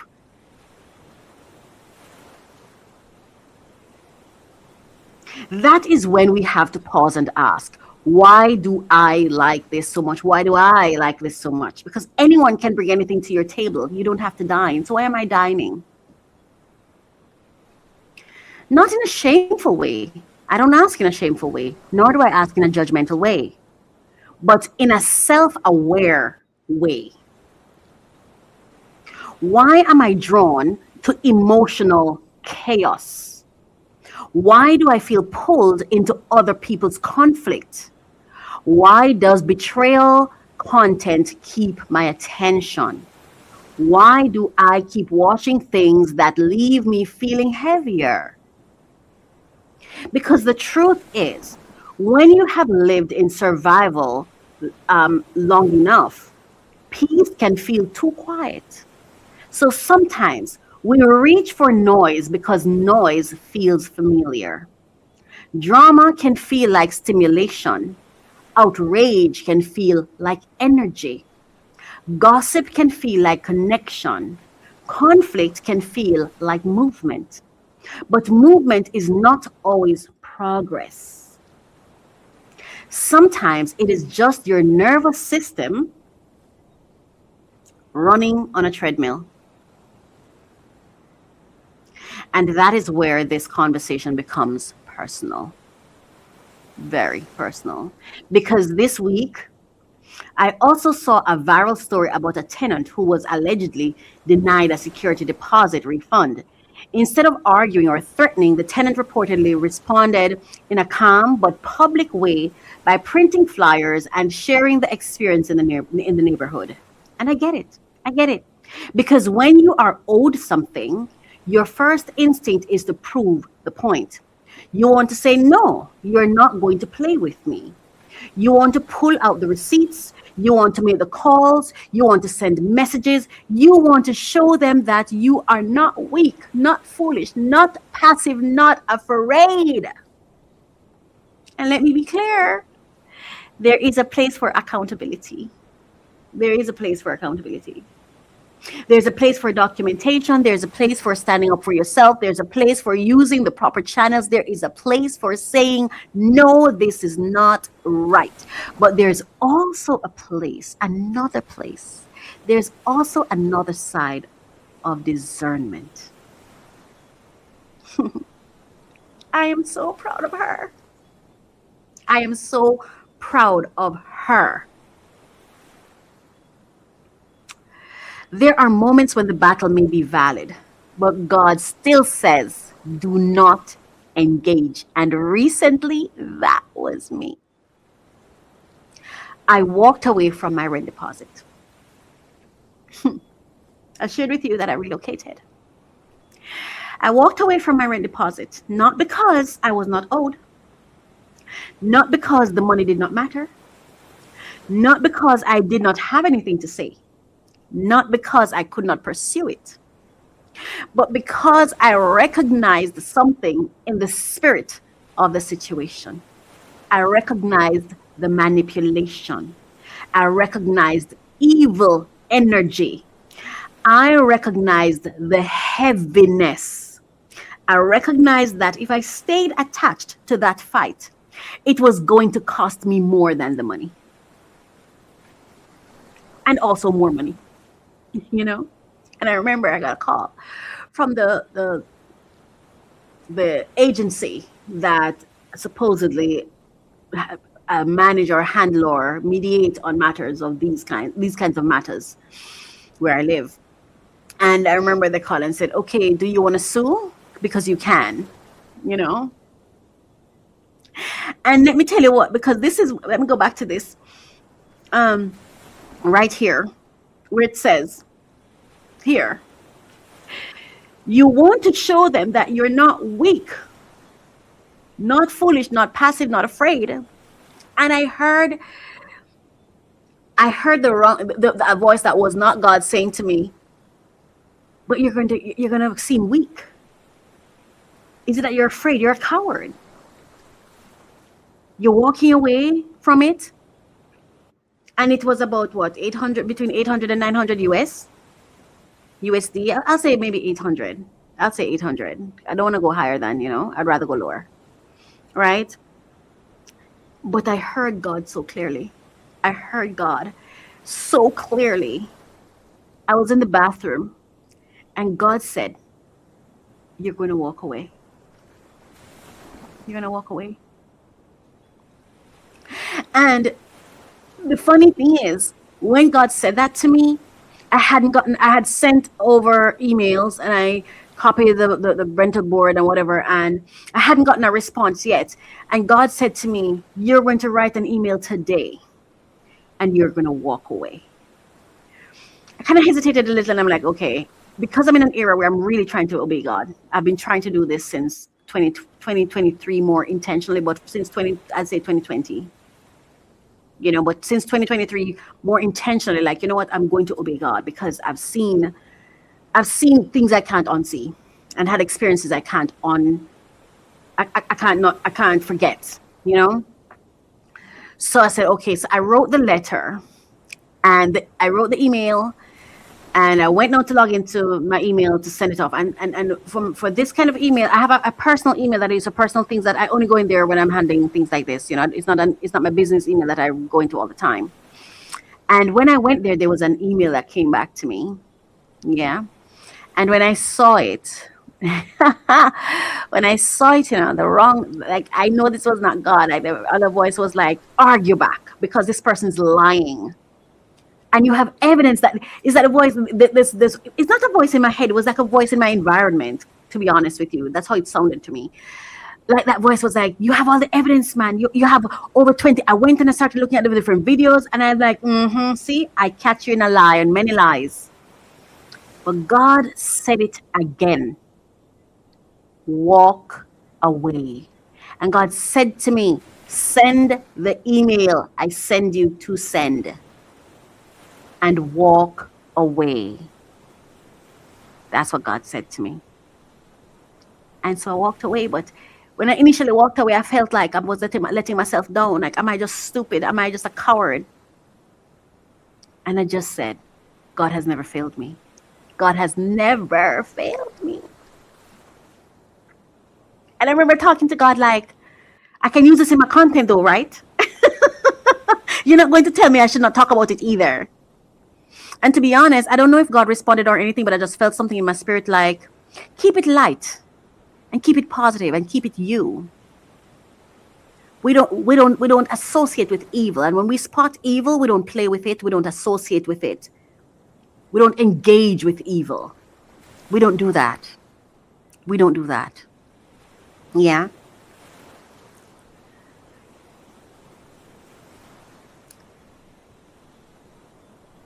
We live in a culture that says victory means you got the money back. Yeah. You walk away from 800 US? Huh? You can't even keep, based on recent reports, I couldn't even come into the country with that amount of money, right? So victory in today's world means you got your money back. Victory means they apologized. Victory means they were exposed. Victory means everybody saw what they did. Victory means you won the argument. But sometimes, may I say, dare I say, sometimes victory is quieter than that. Yes. Sometimes victory is blocking the number and sleeping in peace. Not only did I have to do that with my the former landlord that I had, that did not give me my deposit back. There was a courier service I was using, and the courier service kept missing my items. And when I would say the item is missing, they turn it around to try to blame me. Right? And I had to do the same thing. I said, Racquel, we're walking away in peace. Peace. And so I deleted the number. I blocked the number. And I said blessings. That was my last word, was blessings. And they said blessings too. And when they replied blessings, then I felt it in my spirit like, I said, bless them and receive their blessings as only a positive thing, because you attract nothing but positive things. You don't need to worry about that, baby girl. Sometimes victory is blocking the number or deleting the number and sleeping in peace. Sometimes victory is not sending the paragraph. Sometimes victory is not proving what you already know. Sometimes victory is letting God be the witness when people refuse to be honest. Sometimes victory is saying, you can keep the money, but you cannot keep access to my spirit. This is a different kind of freedom. Listen, it's a different kind of freedom. It really, really is. And it's funny because I've kind of been that person most of my life, just in a different kind of way now. Before, I just used to be, I don't want the frustration, because I feel like this negative energy and this negative frustration, it's going to follow me. And I didn't want that. But now it's not the frustration. It's the God in me. It's me and God.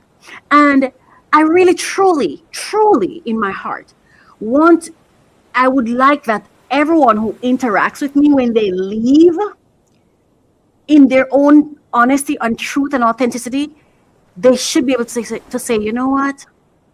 The way that whole thing with Racquel went down, God is a good God.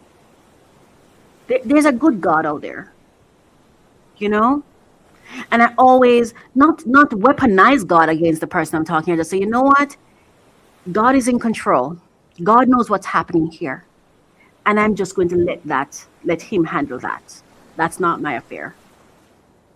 I don't fight my own battles. God does. And I don't even know that he fight battles, because I remember when I came off, at one point in time, I said, I was going to say, God, are you going to take vengeance? But I'm like, but I don't want you to take vengeance. That's not what I want. And I said, I want that money to be an investment that will bless that person and also bring me return on investment. Yeah. I said, you know what? I want that money to multiply for them so they never have to rob somebody else. So they have enough and bring me return on investment from wherever, you know. It's a different kind of freedom. And let me say this, walking away does not mean that the person was right, and it doesn't mean you were wrong, and it doesn't mean they won and you lost. Walking away does not mean you're weak. Walking away does not mean you're foolish. Walking away does not mean you do not value money. It doesn't even mean that you have money to lose, or you have so much that you can just walk away. Not at all. Walking away does not mean you're letting evil win. Sometimes, and you know what's funny? The house I was living in, I actually, in my final message, say, I am still thankful for the opportunity to have lived in your home. Thank you for that. Because I needed I needed a place where I could feel safe. And I did. And there were evidence of God that God gave me that I was supposed to be in that house at that time. So I am still thankful for that, and I still thank you for that. I don't appreciate how it ended because it felt unfair, but that's not my call, and that's not for me to say, because at the end of the day, the buck stops with God for me, and perhaps that's how God wrote the story. That's how God wrote the story. And I respect God. And I trust God. Yeah? Walking away does not mean that you do not value money.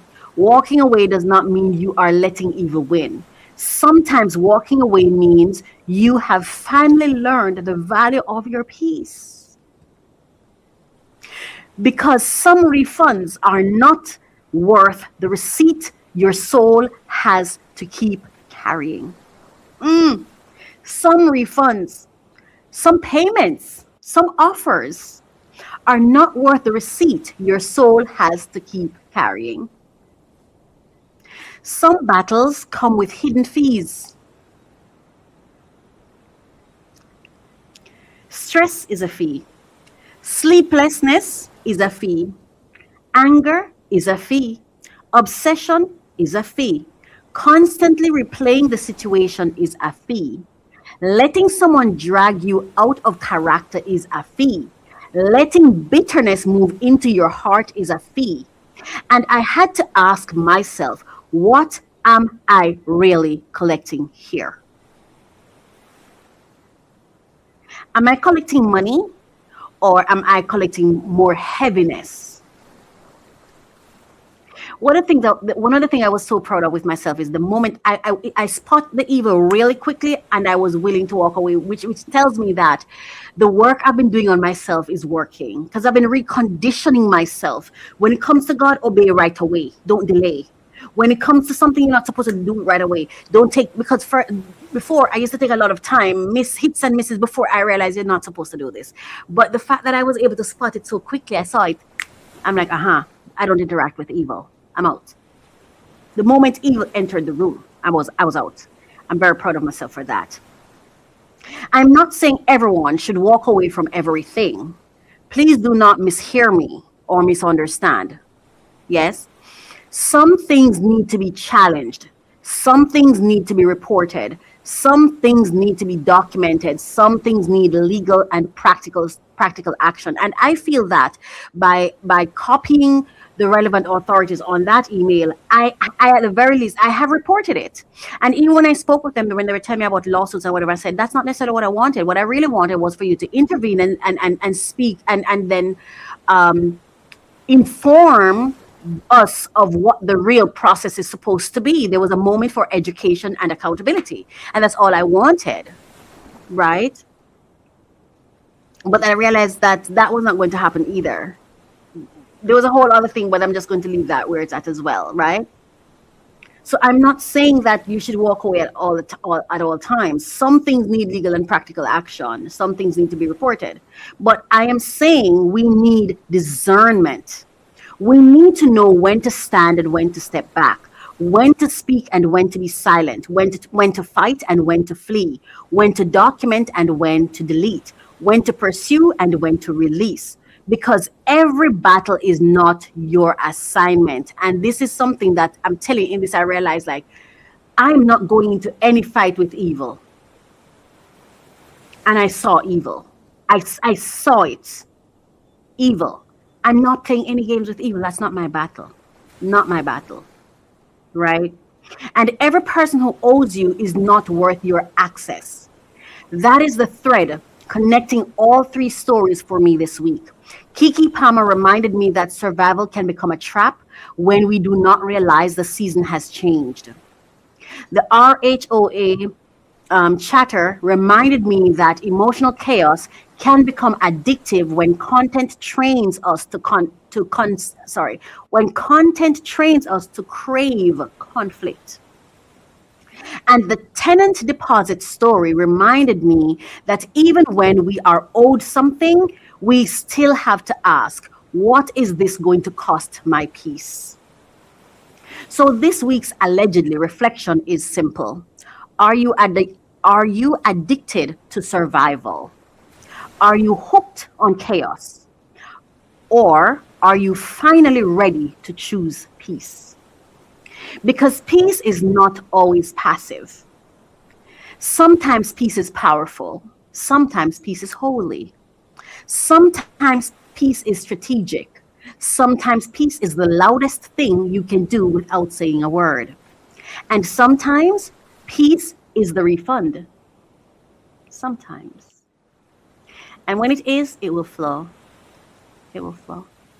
So as we close this allegedly segment, I want to leave you with this.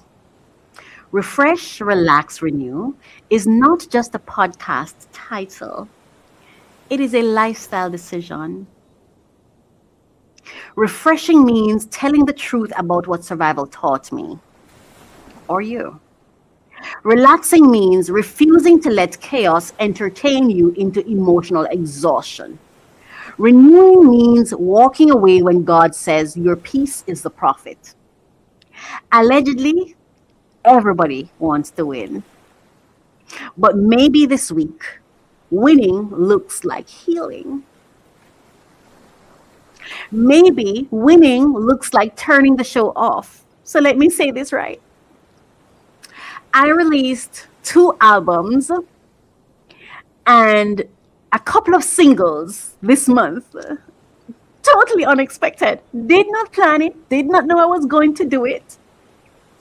But because that was how I processed what happened with the whole rental refund thing. I realized it was bothering me. So I'm like, okay, Racquel, we have to find a way to process this and to heal. Yeah. And so I started making music, producing soundtrack for life's adventures. And that's how my songs came about. And it's been so healing. That was what I was processing. I couldn't talk about it. I couldn't go to someone and share because I don't like to talk about a problem. I like to talk about the solution I got from a problem, or from a challenge. So it was difficult for me. And even I was talking to myself, like, you need to talk to someone, Racquel. You need to talk to someone. I just couldn't talk, because I feel like if there was somebody this is it for me, for real. It's a husband I'd want for my best friend. And that's the person I'd like to share things with. And because I don't have that, I just rather not say anything. I don't want to pin problems to people's minds. So that's how I ended up, and I published 2 albums, right? Yeah, 2 albums, and a couple singles. They're on TikTok, they're on YouTube. I became a whole artist in the music industry, and I more call myself a soundtrack producer, not so much a music producer, because I'm a writer and I know the kind of mood I want for the song. I know how I want it to sound and everything, but I would not call myself a music producer. Soundtrack producer, now that is what I am, because I'm an ASMR artist, right? And music for me is ASMR, right? So maybe winning looks like turning off the show. Maybe winning looks like not taking the bait. Maybe winning looks like releasing the deposit. Maybe winning looks like saying, I survived the season, but I do not have to live there anymore. And what I'm talking, when I say to you, I produce the music as a result of this, that music is going to generate an income in perpetuity, right? So that experience became the motivation and the inspiration for me to create a product that I will earn from. I'm going to earn more than $800. I promise you that, through my music.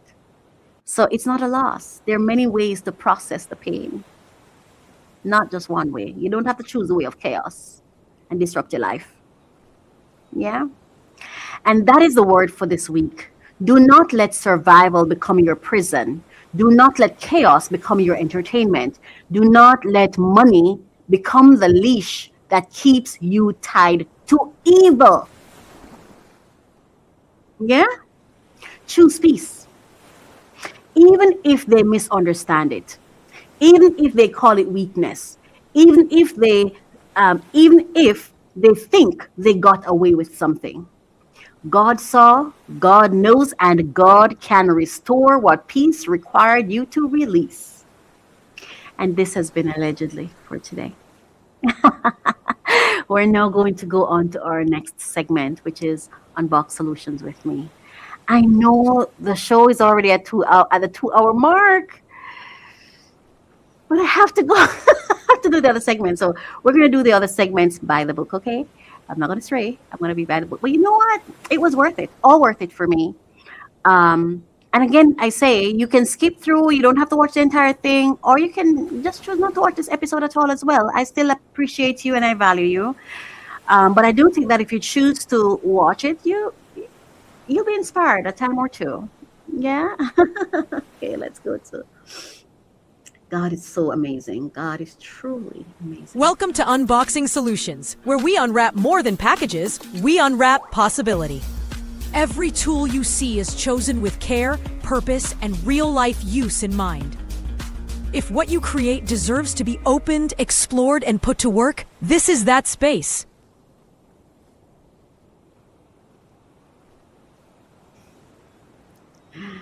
Oh, wow. Let me get my unboxing video in place. Welcome to Unbox Solutions with me. Hang on a second. All right. So,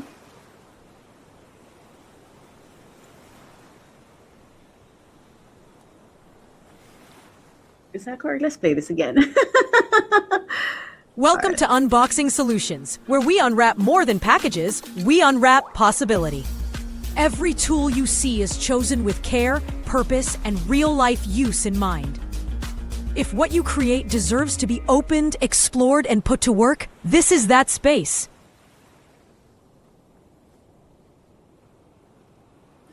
Oh, yeah. Unbox Solutions with me. Oh, my goodness. Hang on here. I want to put it up. Okay. Unbox Solutions with me. So anyway. Now let's get into today's episode. In Unbox Solutions with me, we're talking about Amazon fines and consumer warnings. Consumer warnings, yes, shop smart, not stressed, because every package has a lesson and every buy now deserves a little wisdom. So I'm at the wrong place. Wrong place. Forgive me. Please forgive me. And we are already gone over the like way gone. So let's just keep going. Okay. So the topic for today's show is Amazon fines and consumer warnings. Shop smart, not stressed.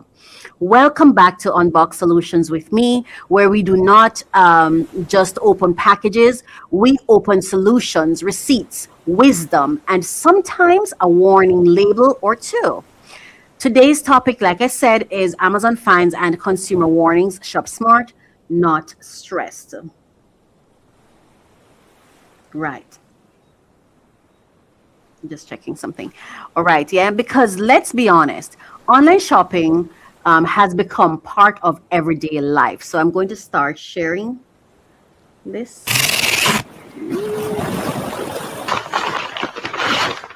I love the sound. Yes, because let's be honest, online shopping has become part of everyday life. We are buying home items, kitchen items, beauty items, content creation tools, cleaning supplies, clothing, wellness products, all from the comfort of our phone or computers or tablets, right? Or iPads. But comfort can become costly if we are not paying attention. So today, while I unbox a few practical Amazon finds, I also want to talk about 5 consumer alerts we need to keep in mind when shopping online. Because a deal is because a deal is only a deal if it arrives, works, fits, lasts, and does not stress your spirit. So let's get into it. Today I have a few everyday items that may not look glamorous at first glance, but they all serve a purpose. And around here, we love a product with purpose. Okay. So first, I have a pack of plus size cotton underwear, and we're going. All right, let's begin. So those are the items that I'm pulling. Okay, so there we go. We just pulled out. This is the plus size underwear. Yes, and I'm going to be opening it so you can see it. And let me say this, buying basics online should not be complicated, but sometimes it is. Sizing can be tricky. Fabric can look one way in the photo and feel very different in person. And for plus size women like me, especially, comfort, stretch, coverage, breathability, and fit matter.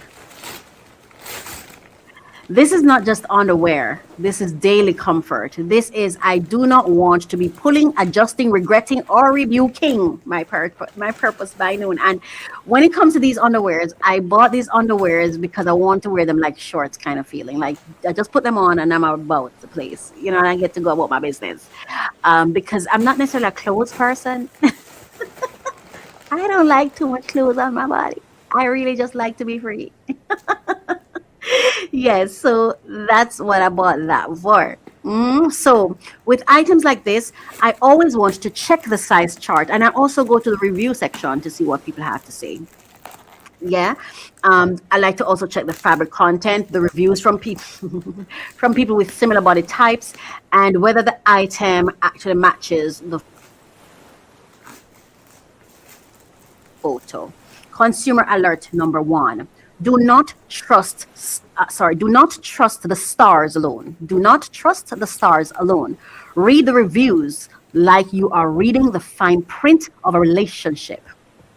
5 stars are nice, but I want to know that what the 1-star and 3-star people. I want to know what the 1-star and 3-star people are saying.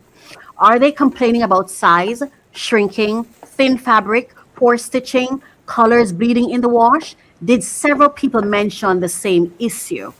This is where the truth often hides. And also, watch out for reviews that sound too perfect. And I also pay attention to who's writing the reviews. If every review sounds like it was written by the same happy robot, pause. Real consumers, sorry, real customers usually sound real. They mention details, they complain a little, they compare, they tell you what worked and what did not work. Next, I have this adjustable toilet tank cleaning tablet holder. That's that blue thing. That blue thing right there. All right, let's get to opening. That's the blue thing right there. Yeah. That sounds simple, but hold on. The holder keeps the tablet contained, right? I don't know if there are these tablets, things that I buy that I drop into the tank of the toilet. It has bleach and stuff like that in it. I don't remember the name of it. I'll get it for you another day. But yeah, or you might have seen me unpack it in other halls. Yes, so I wanted something to hold it in place so it doesn't go around in the tank. And that blue thing right here that you'll see me unpack it event. There it is. I'm unpacking now. You'll see it and it hangs really nicely. It works perfectly. Yeah, so that sounds simple, but here's the lesson. Every product that touches plumbing, electricity, heat, skin, food, or your body deserves extra attention. Now, consumer alert number 2, cute is not enough. Ask, is it safe, useful, and appropriate for the job? Some items look smart in the picture, but you need to ask, will this work with my toilet tank? Is it adjustable? Is the material durable? One of the things I wanted to know, will it rust? Will it hang properly? Will it interfere with the flushing system? Because the goal is not just to clean the toilet. The goal is not to create a new plumbing episode called Unbox Problems with me. We are shopping smart, not stressed. Next up, I have extra large silicone kitchen counter mats. And I had the box in my hand earlier, but I don't think I've opened. Those are the underwears. And where are the mats? Those are the underwears. I'm opening the mats right now, right? These are exciting. Oh, I love them. And if you watch my food videos, you'll see me using them because I put like the hot plate on it. I put it where I'm doing stuff where I can just easily wipe it. So whenever it's heat resistant. So I use it for like when I'm putting my rice cooker on my the hot plate, or when I'm pouring a drink or I'm doing something that I don't want it to spread elsewhere. It's easier to just wipe it off the silicone mat, right? So now these are exciting for me because I do food content.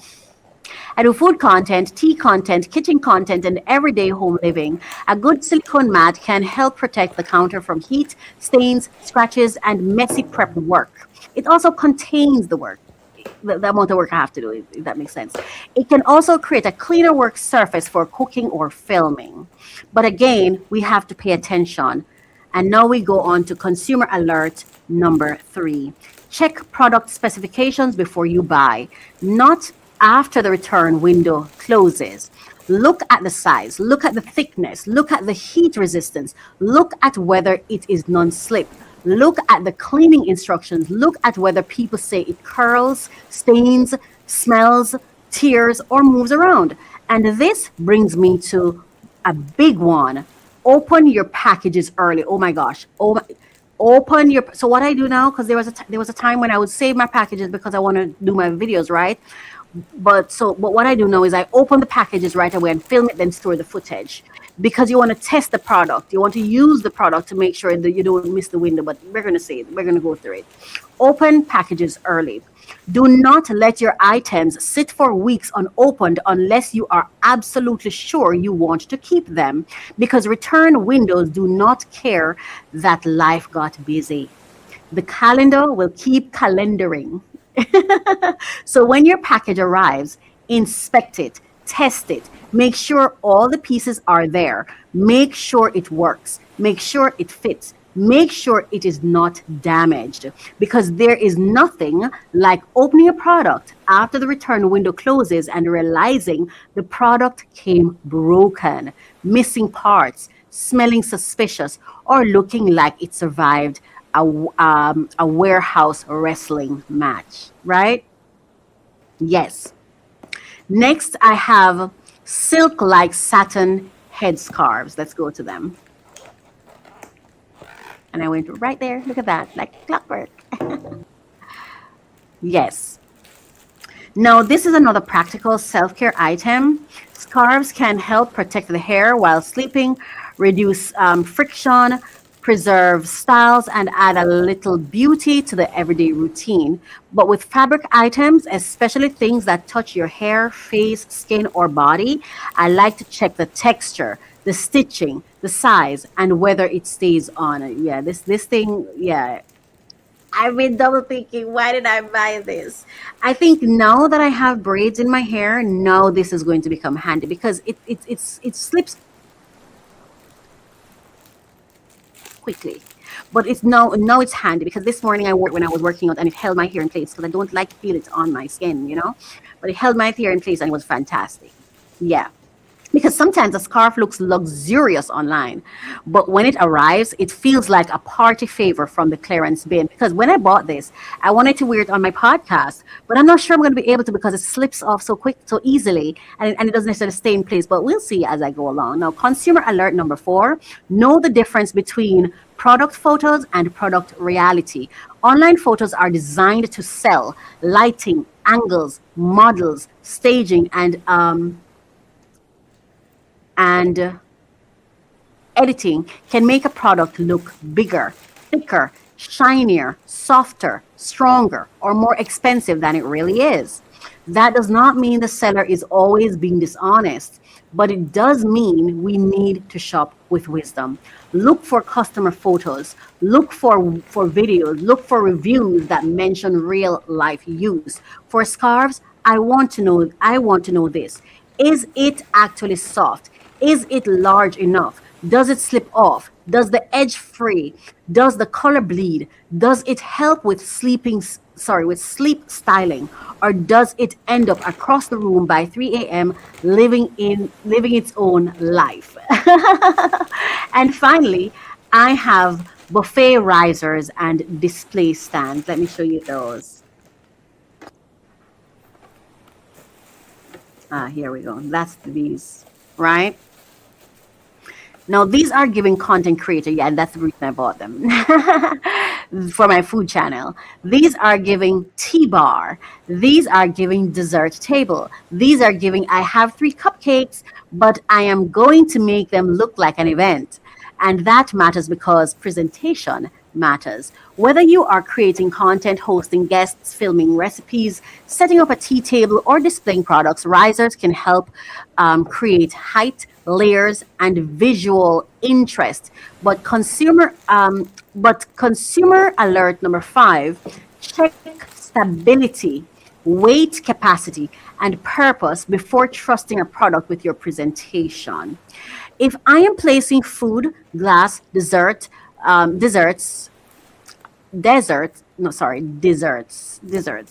jars, dishes, or anything breakable on a stand, I want to know it is stable. I need to know it will not wobble. I need to know it can hold the weight. I need to know it is easy to clean, and I need to know it photographs well. And that's why I got black, 'cause, that's what I want. But even then, we have to be wise. The goal is beauty and function. Now, let's pull all of this together. Today's unboxing is not just about underwear, toilet cleaners, counter mats, scarves, and display stands. It is about being a wiser consumer, because online shopping can be convenient, but it can also be chaotic. There are fake reviews, there are unclear return policies, there are third-party sellers you need to check carefully, there are product photos that tell half the story, there are shipping issues, missing parts, wrong sizes, poor quality, and closed return windows waiting to humble us. So before you click buy now, ask yourself, who is selling this? What are the bad reviews saying? What is the return window? Are there real customer photos? Does the size match what I need? Is it safe for how I plan to use it?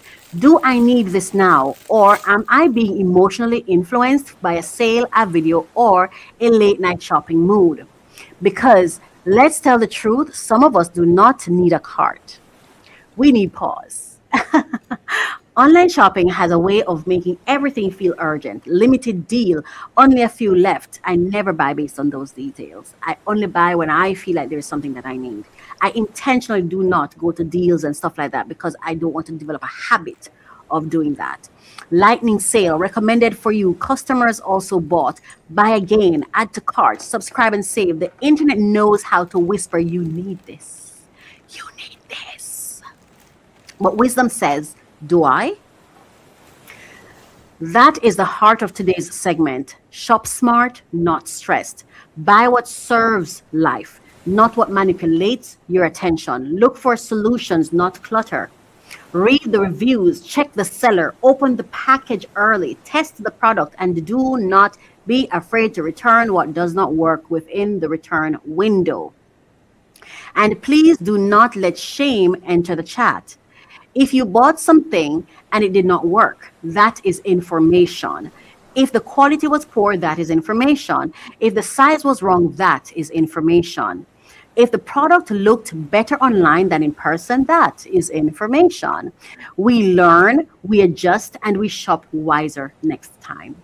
So today's unboxing solutions with me reminder is this. Every package has a lesson. Some packages bring convenience. Some packages bring comfort. Some packages bring beauty. Some packages bring organization. Some packages bring a solution you did not know you needed. And some packages bring a consumer warning with free shipping. Either way, we are paying attention. Because around here, we're not just refreshing our homes, we are relaxing our minds, we are renewing our habits, and we are learning how to shop with wisdom, not pressure. So this has been Unbox Solutions with me. And the reminder, shop smart, not stressed, read the reviews, check the return window, protect your peace, and do not let a cute product photo run your household. Thank you so much for watching. This has been Unbox Solutions with me. I'm Coach Racquel. Let's go to our next segment.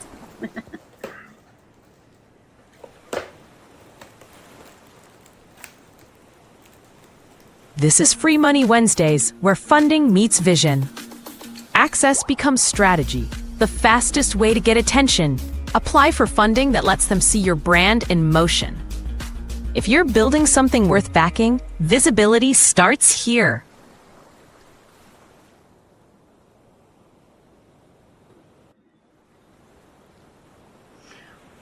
All right. Okay. All right. It's Free Money Wednesdays. Oh, yes. It's time for Free Money Wednesdays. So today's title, hang on. Okay. The title for today's Free Money Wednesday segment is No Grant Writer, No Problem. Build the habit.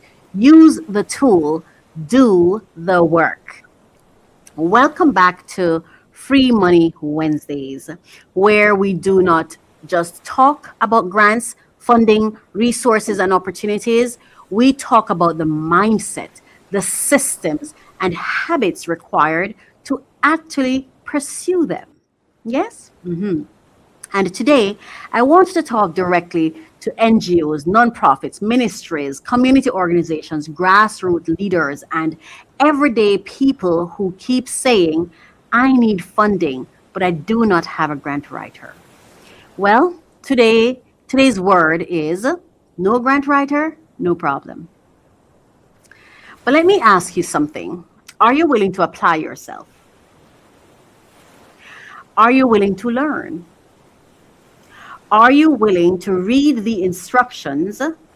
Are you willing to gather the documents? Are you willing to build the budget? Are you willing to tell the truth about the need in your community? Are you willing to keep going if the first answer is no? Are you motivated enough to give it your all? And for my faith-based leaders, let me ask it this way. Is your faith strong enough to do the work that matches the prayer. Because sometimes we pray for provision, but we do not prepare for the opportunity. Sometimes we ask God to open doors, but we have not organized the documents needed to walk through them. Sometimes we say, Lord, send help. And God sends a grant opportunity, but the deadlines passes because we are not ready. We were not ready. So today is not just encouragement. Today is a practical call to action. And I think sometimes some of us are addicted to low-hanging fruits, even though they're not long-lasting and they only plug. They're not sustainable and they're short-term. Those are just my thoughts, right? So today is not just encouragement. Today is a practical call to action. If you do not have a grant writer, you can still start. You can still learn. You can still prepare. You can still build a grant readiness system. I'm going to say this. It's so funny that I'm having this conversation now because I met somebody recently and and the person's interested in working with me. And I've been saying, I mean, of course, I'm not going to try to predetermine where they fit because I want to move in the way and let things fall into place. But as I'm doing this, I'm like, oh my gosh, I forgot. This was something that I actually wanted to have someone in to study, to master, and to train them to do. But I hadn't thought about it when I was talking to the person. Now it just hits me, Anyway. If you do not have a grant writer, you can still start. You can learn, prepare. You can still build a grant readiness system. And that's something that I want to build in my own ecosystem that I'm building right now. Grant writing is not magic. It is structure. It is not just beautiful words. It is clarity, evidence, alignment, budget, timing, documentation, and follow through. And I will also say this, it is professionalism. It's leadership. And sometimes that's what we're really not ready for. It's accountability. Yeah. So let's talk practical solutions. The first thing every NGO needs is a grant readiness folder, baseline. This is one folder, digital or physical, where you keep the basic documents and information you will need again and again. Your mission statement, your organization history, your registration documents, your leadership or board information, your program descriptions. The voice in my head, God is literally talking to me while I'm reading. I'm like, oh God, let me finish, please. Yeah. I never knew I would be this girl that says God talks to me, but he does. Your leadership or board information, your program descriptions, your photos, your testimonials, your community impact stories, your budget template, your basic financial information, your past project evidence, your list of partners, your monitoring and evaluation notes. Because when a grant opens, you should not be running around asking, where is the logo? Where is the registration paper? Who has the budget? What did we do last year? Where are the photos? No. Build the house before the rain. Build the house before the rain. The second thing you need is a one-page project summary. Before you try to write a full grant proposal, answer these questions simply. What problem are we solving? Who are we serving? What will we do? Where will it happen? How much money do we need? What will change because of this project? How will we measure success? Why are the right organization? Why are we the right organization to do the work? That one page becomes the seed for your grant application. The third thing you need is a basic budget. Basic budget. A lot of people get scared when they hear the word budget, but a budget is just the financial story of the project, right? What do you need? How much does it cost? Why does it matter? Is it reasonable? Can you explain it? Do not wait until the application is due to start guessing numbers. Start building simple project budgets now. And I always say this, just start writing down the costs you already pay for things. Just record them. If you're keeping your records, you have references, right? You have numbers you can reference to have an idea of what different projects may require budget wise, right? The fourth thing you need is a grant calendar. And we help you with this because every month, on the first of every month, on mycoachministry.com/blog, we post blogs that are available for that month. And for those who are our members, you can tap in because we make available to you a grant listing for the entire year. And then we post deadlines per the ones that have the deadlines in each month. So, for example, you go to June, you have the grants with expiration dates in June. So that's how we support you. Yeah. So you have a free and then you have the paid membership access.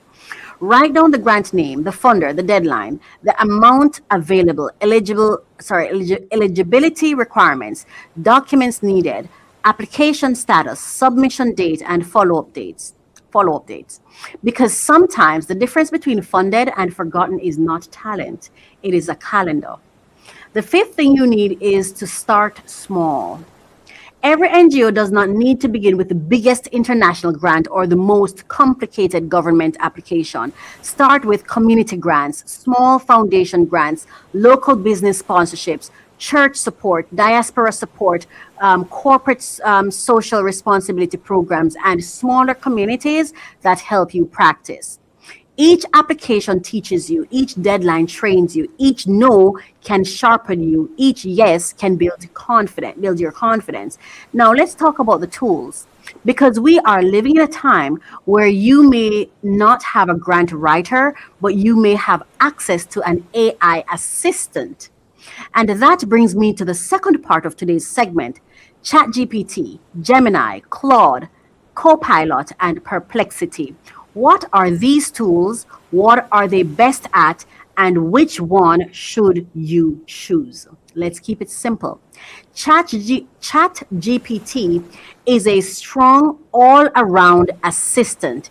It can help you brainstorm, organize ideas, draft proposals, rewrite sections, create checklists, analyze notes, build outlines, summarize grant requirements, and help you think through strategy.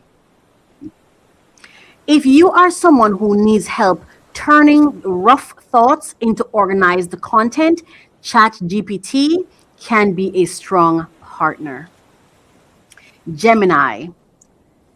Gemini is Google's AI assistant.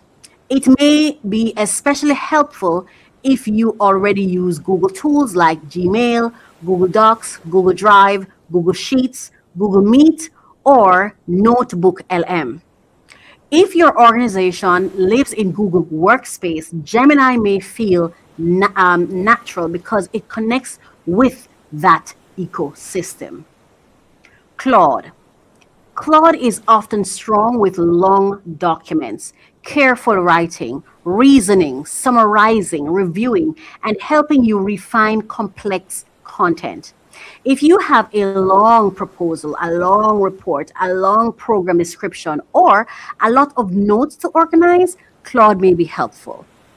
Microsoft Copilot is Microsoft's AI assistant. It is especially useful for people who already work in Word, Excel, PowerPoint, Outlook, Teams, and OneDrive. If your NGO operates inside Microsoft 365, Copilot may help you draft documents, work with spreadsheets, prepare presentations, summarize emails, and organize internal work. Now, Perplexity is more of a research-focused AI answer engine.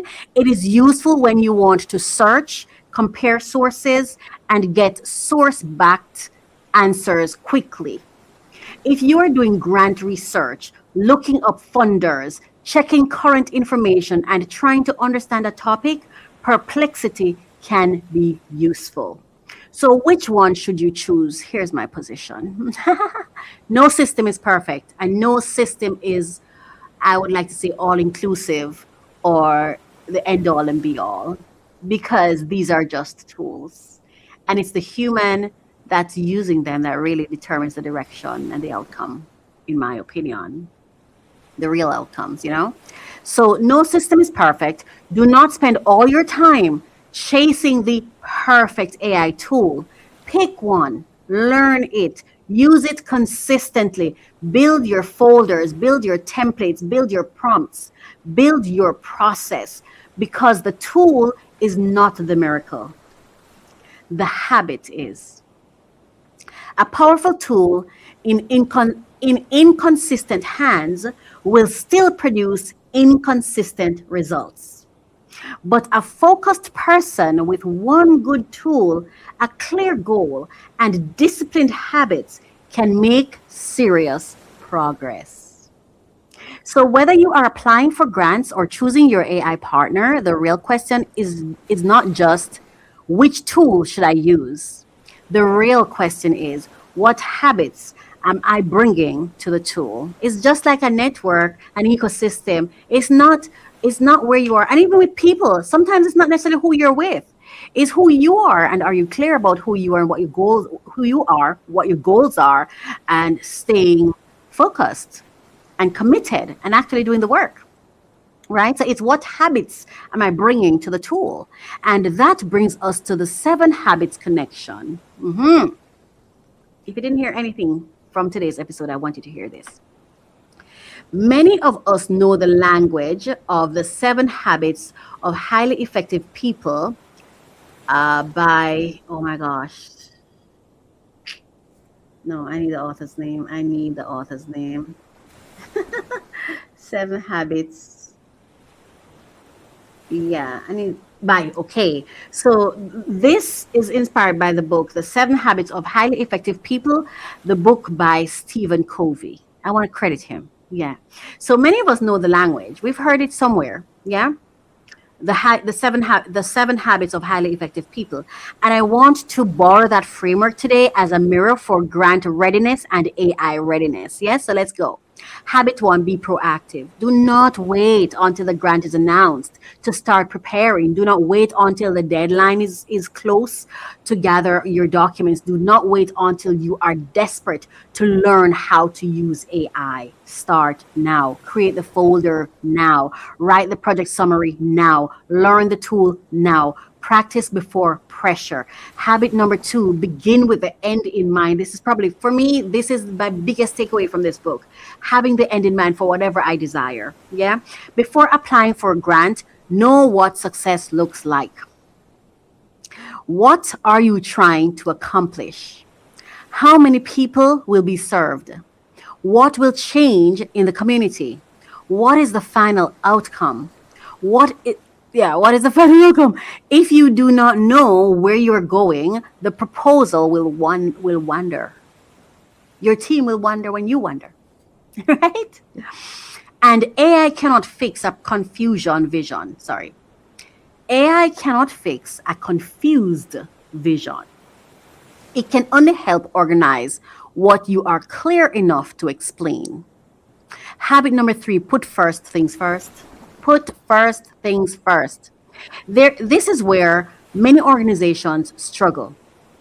We want funding, but we do not want paperwork. And let me be clear, when I talk about grant funding, I'm talking about selling a pen to a customer. That is funding.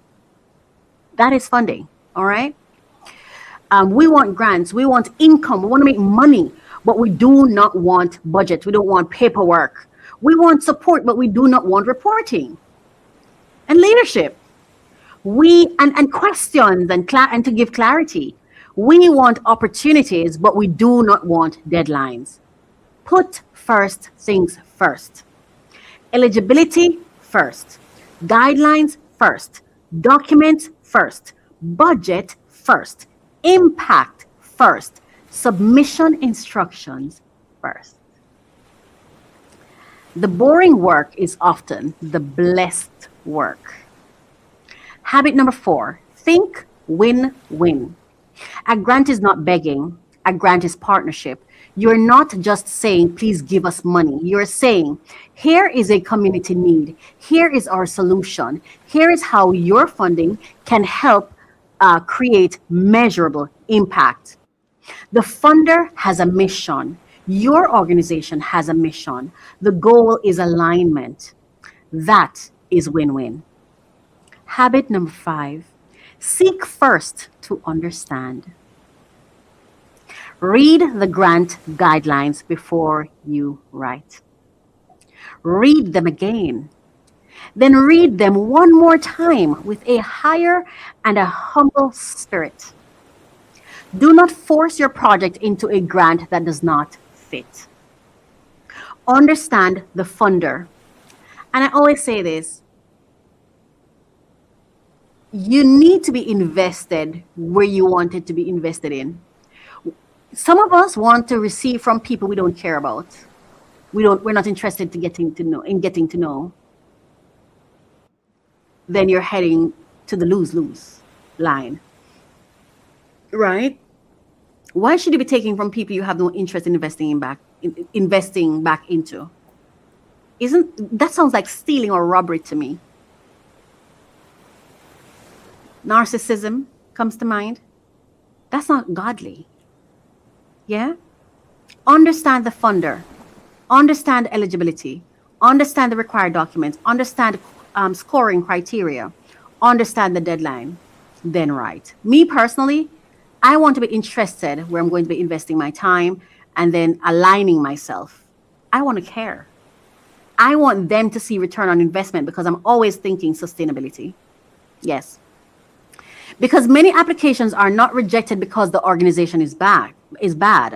They are rejected because the organization did not follow instructions. And you know what? Not following instructions tell the people, communicate to me, you're not interested in me, you just want what I've had. You just want what I have. You're just interested in what I have. You're not interested in me. Like sometimes I'll hear people say, well, when your website is, or, program, or so and so. You're just not what you keep telling me is that you're not interested in what I have, because if you're interested, then you do your due diligence to learn it. But what you are interested in is the outcome. That's not fair. So what do I get out of it? That's I think that is to misuse something. Right? That's just how I feel about it.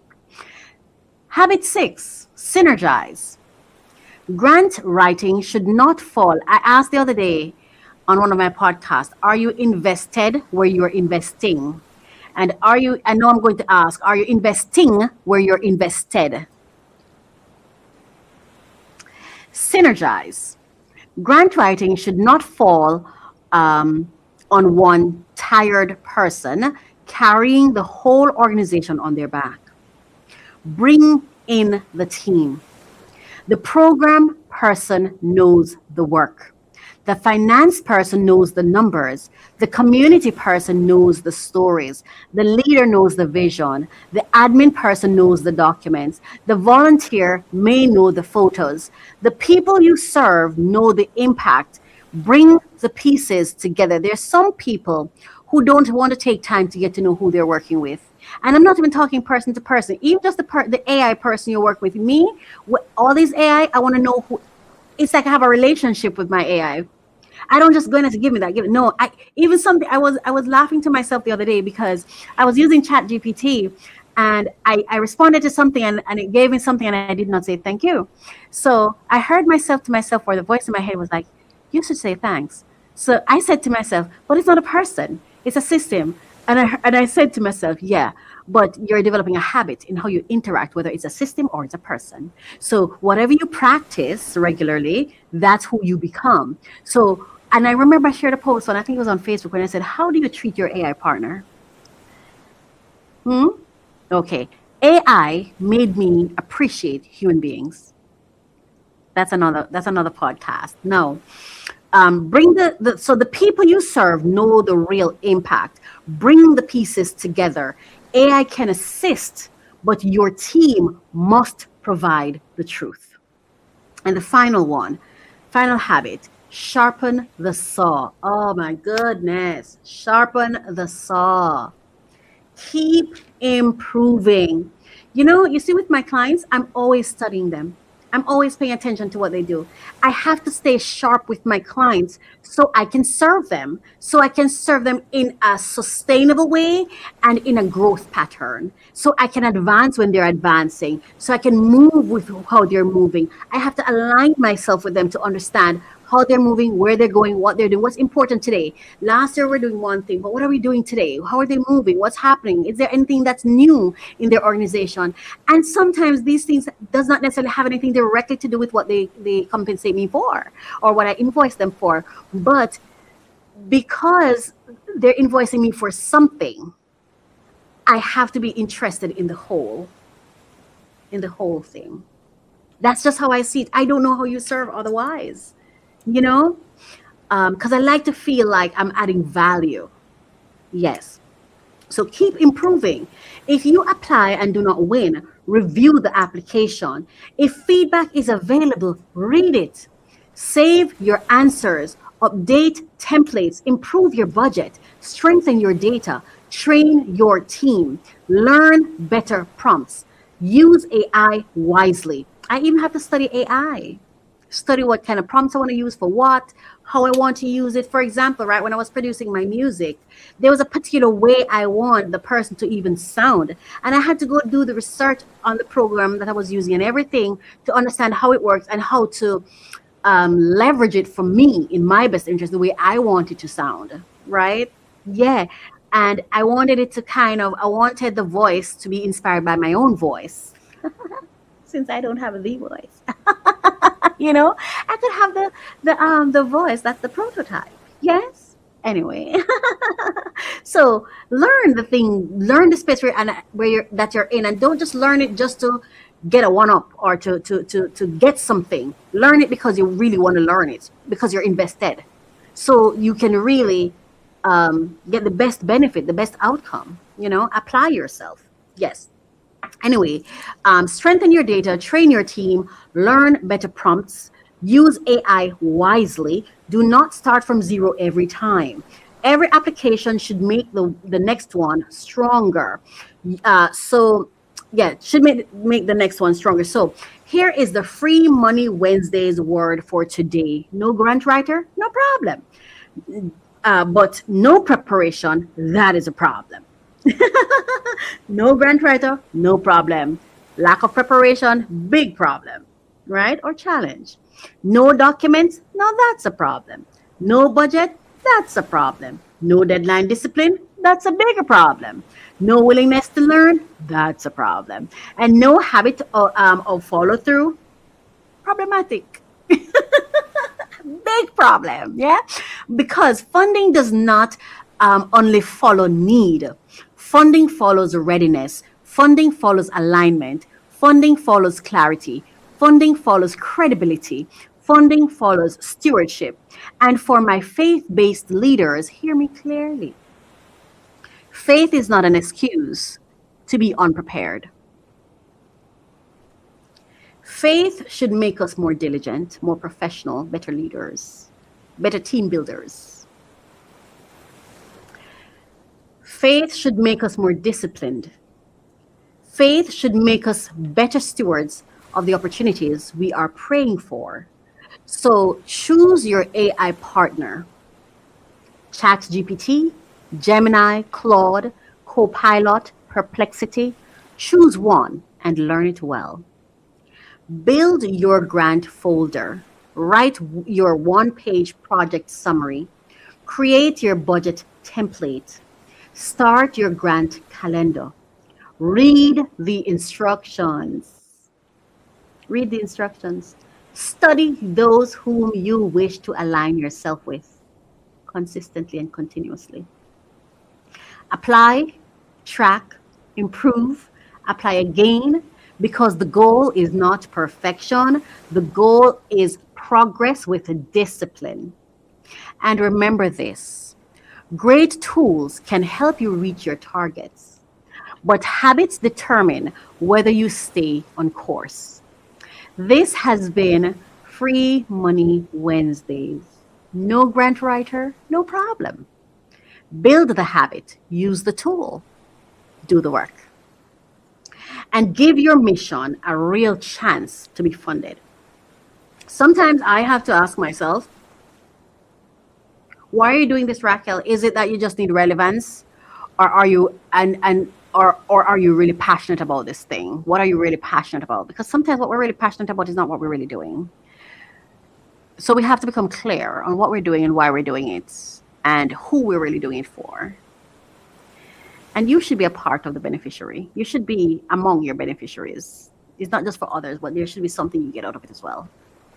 And that brings us to the close of, hold on, hold your horses, girl.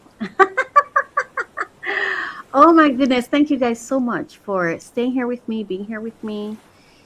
It is my hope that this has blessed you, or that it will bless you.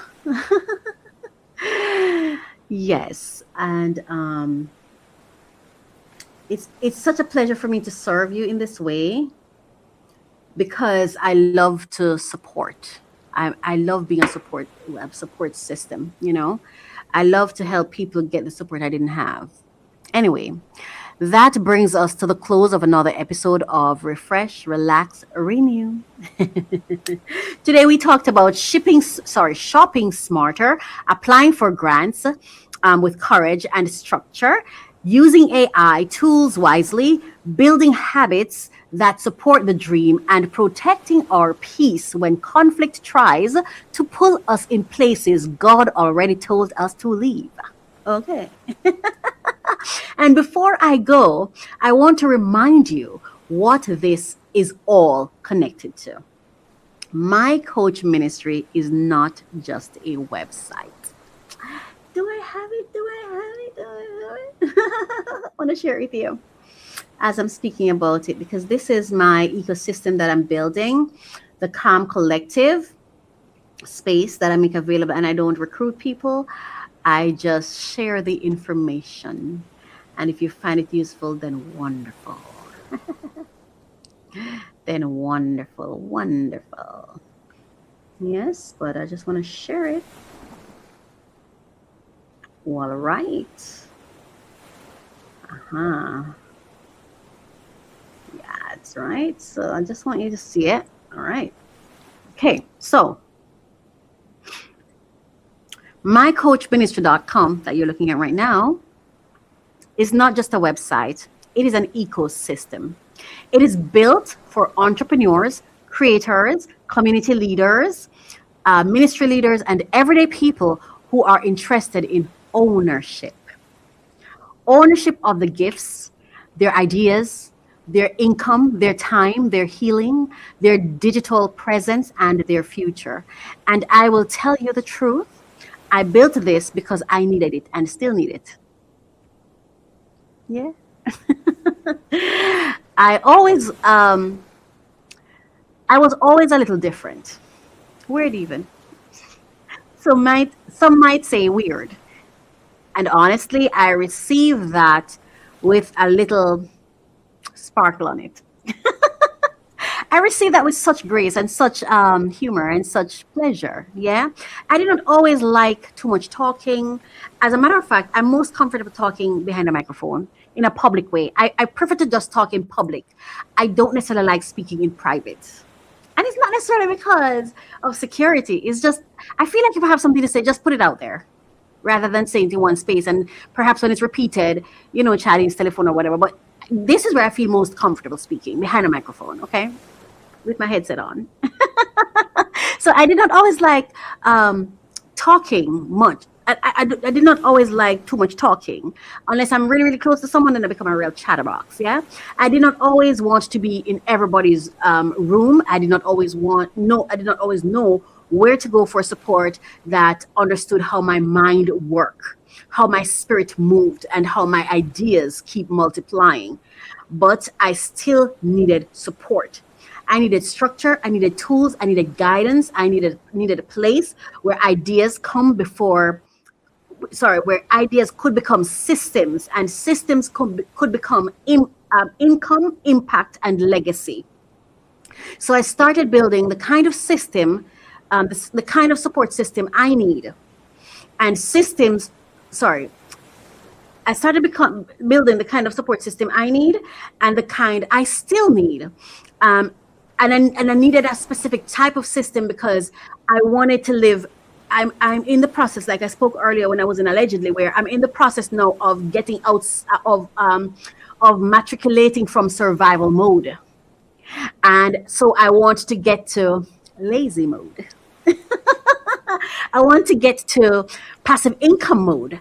I want to get into um, living well mode, peace mode, right? But I still need to earn, and I still need to do what I'm passionate about, and I still need to have purpose, divine purpose, and I still need to work, right? So I wanted to build a system that was kind to me and that I didn't have to feel like an employee there, because I don't ascribe to the employee mindset at all. So I started to build it for myself. And then I build it and I make it available to those who are like-minded. If they see it useful to them, then they can join. I don't promote it. I don't invite people to join me. No, I will share it with you as information to say, oh, well, based on a conversation you have with me, here you go. I'm just sharing it with you. If you find it useful, great. If not, fantastic. Move on. Yes. Yes. And now I am extending it to you. I'm just sharing it with you as information. Yes. Some of it is free. Some of it is available through membership levels. Some of it is built through network partnerships. Some of it is being developed through the 8 circles framework that God gave me, which helps us look at ownership, income, service, support, digital products, content assets, partnerships, and community in a more organized way. This is not for hype. This is about building. This is about becoming more prepared, more supported, more strategic, more grounded, more open-minded. Yeah? Because I believe there are people who do not just need motivation. They need a system. Got my music. Anyway. Yes, they need a system. They need a starting point. They need resources. They need a place to grow without feeling like they have to perform, pretend, or have everything figured out. And they don't have to feel like they're building something for somebody else. They're building for themselves. This is what I'm building at mycoachministry.com. A place for the thinker, the builder, the quiet dreamer, the faith walker, the creative, the community leader, the one who knows there is more but need help organizing the more. The choice to check us out is yours. This is just information. The choice to go further to learn more, that's yours. I'm so excited about my music stuff. Anyway.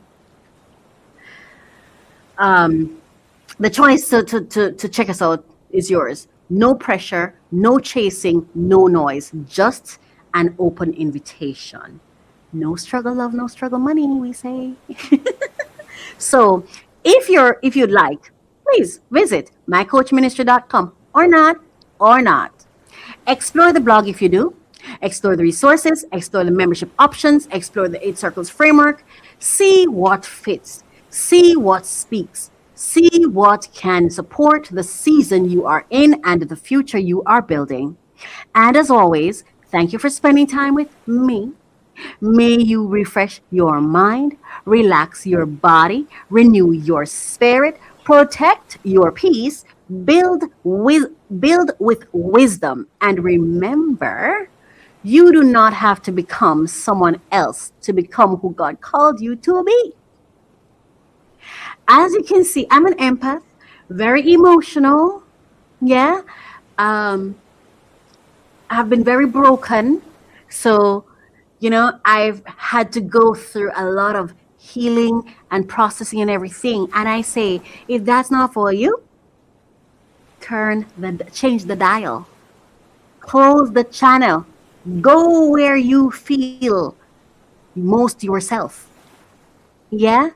But if you find that whatever stories I share, whatever information I share, if you find that, this is someone that I have compassion for, or I align with, or I want to support, or I feel supported, or whatever, then here we are. You can comment, you can like, you can share, you can interact, you can check us out, you can find out what's there for you. You don't need to do me any favors. Just do what serves you. What serves you. And I really mean that. I mean that. I think there's a comment. Oh, so someone says, Sky Lartho, hi, and thank you for commenting. This is awesome. Thank you.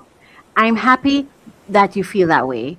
And by saying that, what I'm hoping you're feeling is there was something useful for you. There was some benefit for you. There was something that made you feel supported in a way, in some way, because that's what I'm passionate about. Providing support to people, providing spaces and resources where persons can feel supported. Like you're not alone. You're not struggling by yourself. You know? Yeah. So anyway, I'm just scrolling through the website.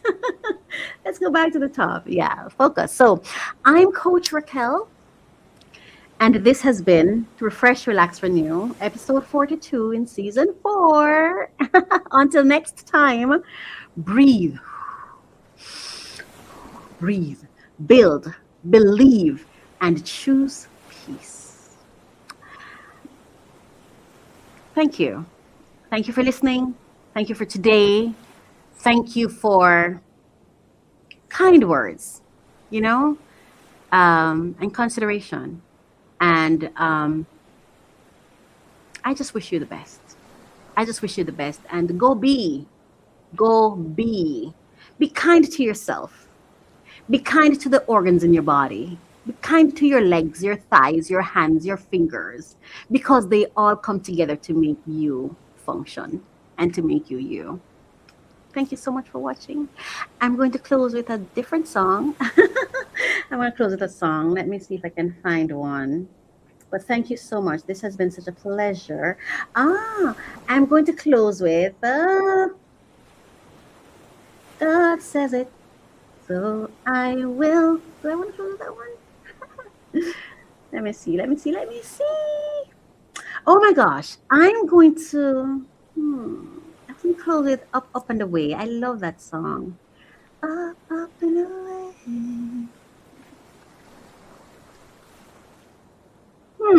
You know what? I know which song to close with. This song, I'm going to close with this song based on the song that I opened with. Since I opened with, I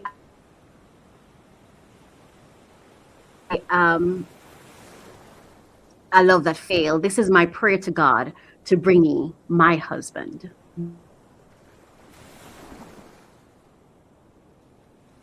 The correct one, the one he intended for a misunderstanding.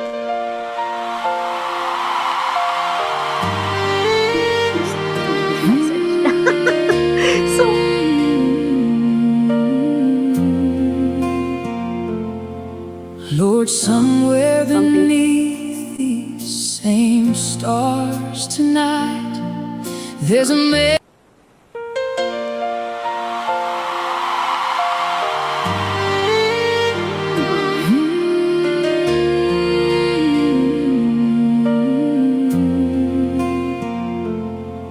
Lord, somewhere beneath these same stars tonight, there's a man you're shaping by your hand, teaching him courage, teaching him grace, preparing him for all you've planned.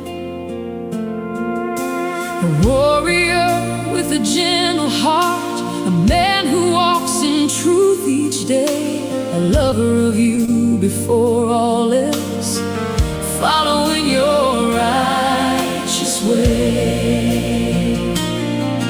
While you're working on his journey, keep working on me too. Make us ready for the blessing only you can bring us through. Lord, send me a husband, a partner and a friend, a man who'll choose me every morning.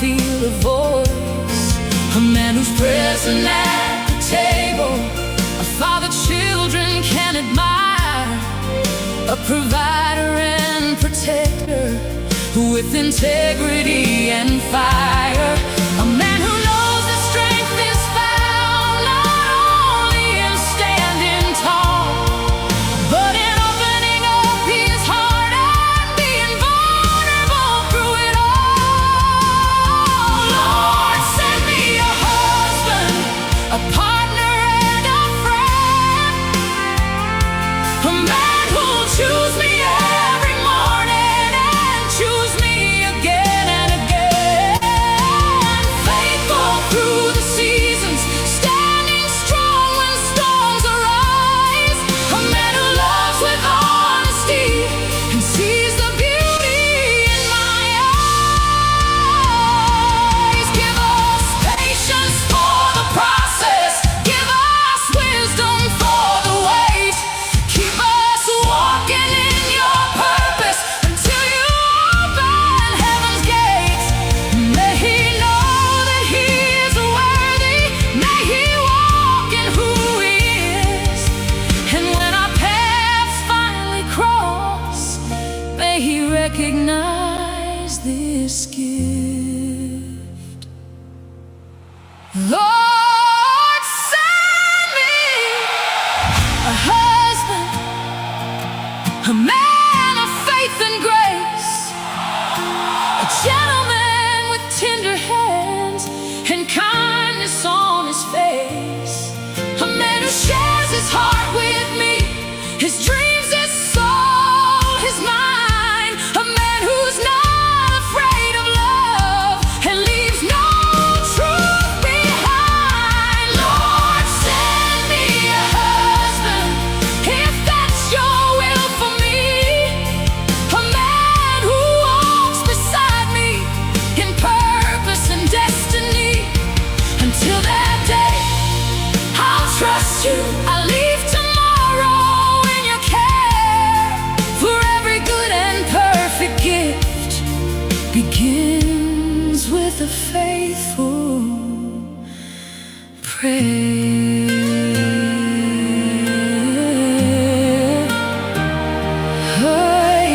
Amen. Welcome to mycoachministry.com. We're on a mission to empower 1 million purpose-driven entrepreneurs, turning calling into currency. Through strategic coaching, we guide visionary leaders, brand elevation, and creative empowerment, helping leaders break barriers and own their identity.